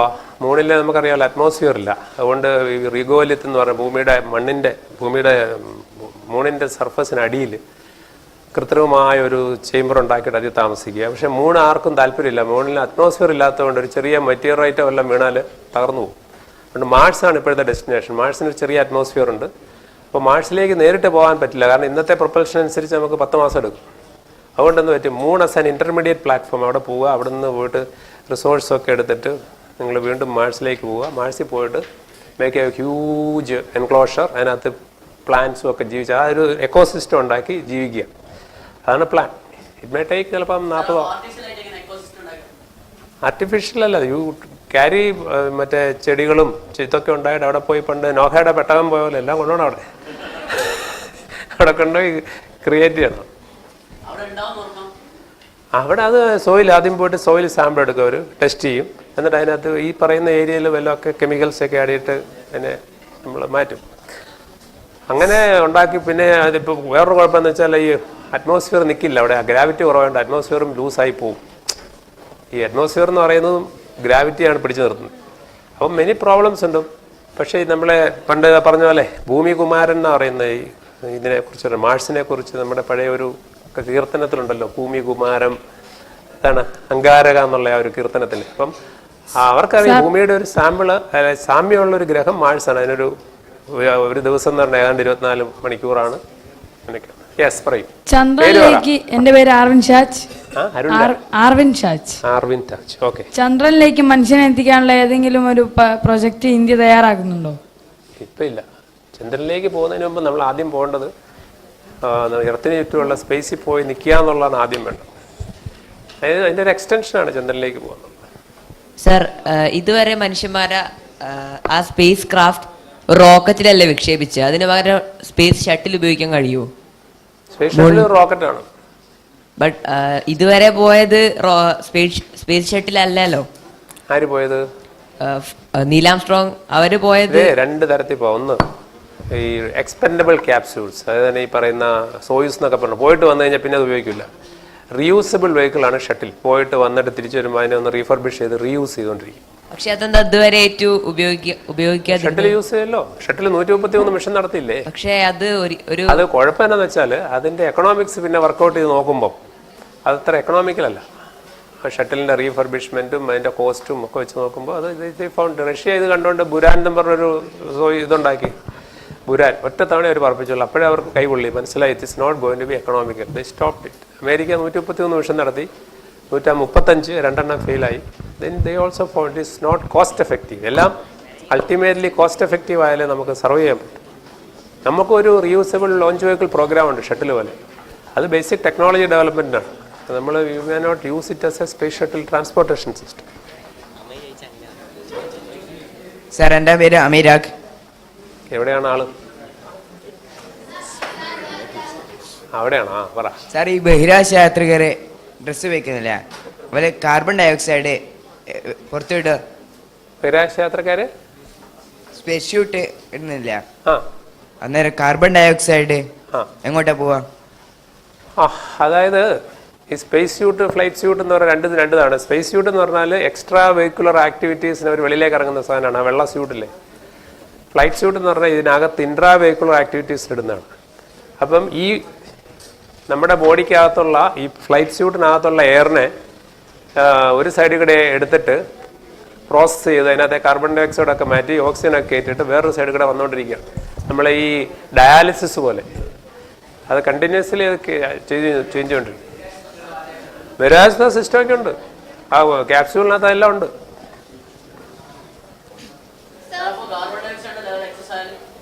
അതും പ്രോബ്ലമാണ്. അതാ ഞാൻ പറഞ്ഞത്, ഹൈപ്പർ വെന്റിലേഷൻ, ഹൈപ്പോക്സിയ എല്ലാം വരും. അതുകൊണ്ട് എല്ലാം ഇതിന് ലിമിറ്റ് ആയിരിക്കണം. അപ്പൊ അത് ബോഡിയുടെ, അതാ ഞാൻ പറഞ്ഞ ക്രൂവിന്റെ health condition is also a factor. ആരാണ് പറഞ്ഞോ? എന്റെ പേര് മണിവർണ്ണ. എവിടെയാണ് ആളിരിക്കുന്നത്? ആ, അവിടെ സ്പീക്കറിൽ കൂടെ വരുന്നത്. അപ്പൊ എപ്പോഴും ഇവിടുന്ന് വരുന്നുള്ളൂ. സ്പേസ് സെയിലിനെ കുറിച്ച് സാറിന് എന്താണ് അഭിപ്രായം? ഞങ്ങൾക്ക് ഇന്ന് കഴിഞ്ഞ ദിവസം ഉണ്ടായിരുന്ന ഒരു ഗ്രൂപ്പ് വർക്ക് ആയിരുന്നു അത്. Space solar sale. ആ, അത് ഈ സോളാർ സെയിൽ എന്ന് പറഞ്ഞാൽ ഇപ്പം നേരത്തെ പറഞ്ഞില്ലേ, നമുക്കിപ്പം ഭൂമിയിൽ നിന്ന് വേറെ ഏതെങ്കിലും ഒരു പ്ലാനറ്റിലേക്ക് പോകണമെങ്കിൽ chemical propulsion is not an choice. കാരണം അത്രയും പ്രൊപ്പല്ലൻ്റ് ഒന്നും കൊണ്ടു നടക്കാൻ പറ്റില്ല. ഇലക്ട്രിക് പ്രൊപ്പൽഷനൊക്കെ ഈ ഇമ്പൾസ്, അപ്പം പിന്നെ എന്ത് പറ്റും, സമയങ്ങളെടുക്കും, കുറച്ച് നാളെടുക്കും. അതിൽ ഓരോ ഓപ്ഷനാണ് സോളാർ സെയിൽ എന്ന് പറയുന്നത്. ഇങ്ങനെ നമ്മൾ പാക്കപ്പിൽ പോലെ ഇങ്ങനെ സ്പ്രെഡ് ചെയ്ത് കഴിഞ്ഞാൽ സോളാർ പ്രഷർ കൊണ്ട് you can go away from sun. സണ്ണിൻ്റെ അടുത്തേക്ക് പോകാനും പറ്റില്ല. അതൊരു വൺ ഓഫ് ദി ഓപ്ഷൻസ് ആണ്. ഇപ്പം എലൻ മസ്ക് ഒരു പുതിയ ഐഡിയ കൊണ്ട് വന്നിട്ടുണ്ട്. ലഗ്രാഞ്ചിയൻ പോയിന്റ്സ് എന്ന് പറഞ്ഞൊരു സാധനമുണ്ട്. അതായത് അറിയാമോ? അപ്പോൾ ഈ ലഗ്രാഞ്ചിയൻ പോയിന്റ്സ് പോയാൽ ഇത് നാച്ചുറലി ഇതങ്ങ് ഡ്രിഫ്റ്റ് ചെയ്തോളും. മറ്റേ പ്ലാനറ്റിന് ഒന്നും ചെയ്യണ്ട, അവിടെ ഇന്ന് കൊടുത്താൽ മതി. Entire system move ചെയ്തുകൊണ്ടിരിക്കുകയല്ലേ. L1, L2, L3 അങ്ങനെ. അത് ഈ 3 പോയിന്റിലും ഉണ്ട്. 2 എണ്ണം അൺസ്റ്റേബിൾ ആണ്. അപ്പോൾ അതൊരു ഐഡിയ ആണ്. അപ്പോൾ അവിടെ കൊണ്ട് നിങ്ങൾ സാധനം വെച്ചാൽ naturally it will go to when you reaches near Mars you go to Mars. അതൊരു ഇന്റർസ്റ്റെല്ലാർ ട്രാവൽ എന്ന് പറഞ്ഞൊരു പ്ലാനുണ്ട്.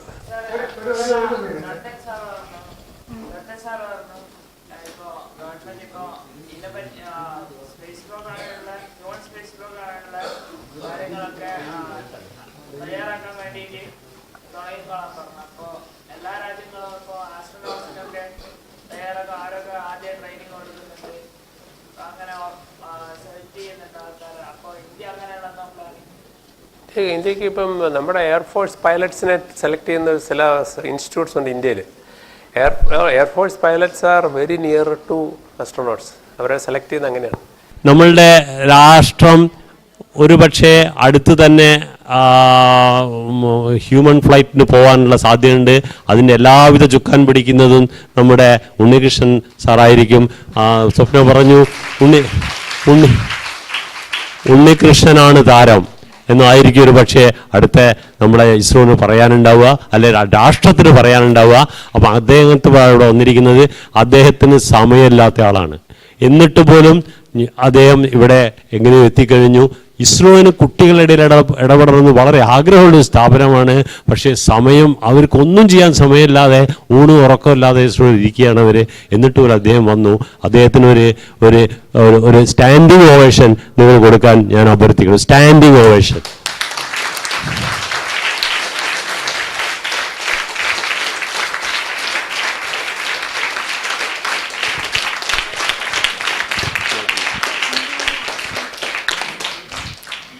എല്ലാവർക്കും നമസ്കാരം. ഇന്ന് നമുക്ക് ഉണ്ണികൃഷ്ണൻ സാറാണ് ക്ലാസ് എടുക്കാൻ വന്നത്. സാർ ഒരുപാട് ബുദ്ധിമുട്ടിയിട്ടാണ് ഇവിടെ എത്തിയത്. അതുപോലെ തന്നെ ഇന്ന് നമുക്ക് മനുഷ്യനെ ബഹിരാകാശത്തെത്തിക്കാനുള്ള സുരക്ഷാ സംവിധാനങ്ങളെ കുറിച്ചൊക്കെയാണ് സാറ് പറഞ്ഞത്. ഒരു പുതിയ വിഷയം തന്നെയായിരുന്നു. കൂടാതെ സാറിനെ പറ്റി പറയുകയാണെങ്കിൽ പാഡ് അബോർട്ട് സിസ്റ്റം കൈയടക്കിയ ഒരു 4ാമത്തെ രാജ്യമാണ് നമ്മുടെ ഇന്ത്യ. അപ്പോൾ അതിൽ നമുക്ക് ഏറ്റവും അഭിമാനിക്കാൻ കഴിയുന്ന ഒരു വ്യക്തി തന്നെയാണ് ഉണ്ണികൃഷ്ണൻ സാർ.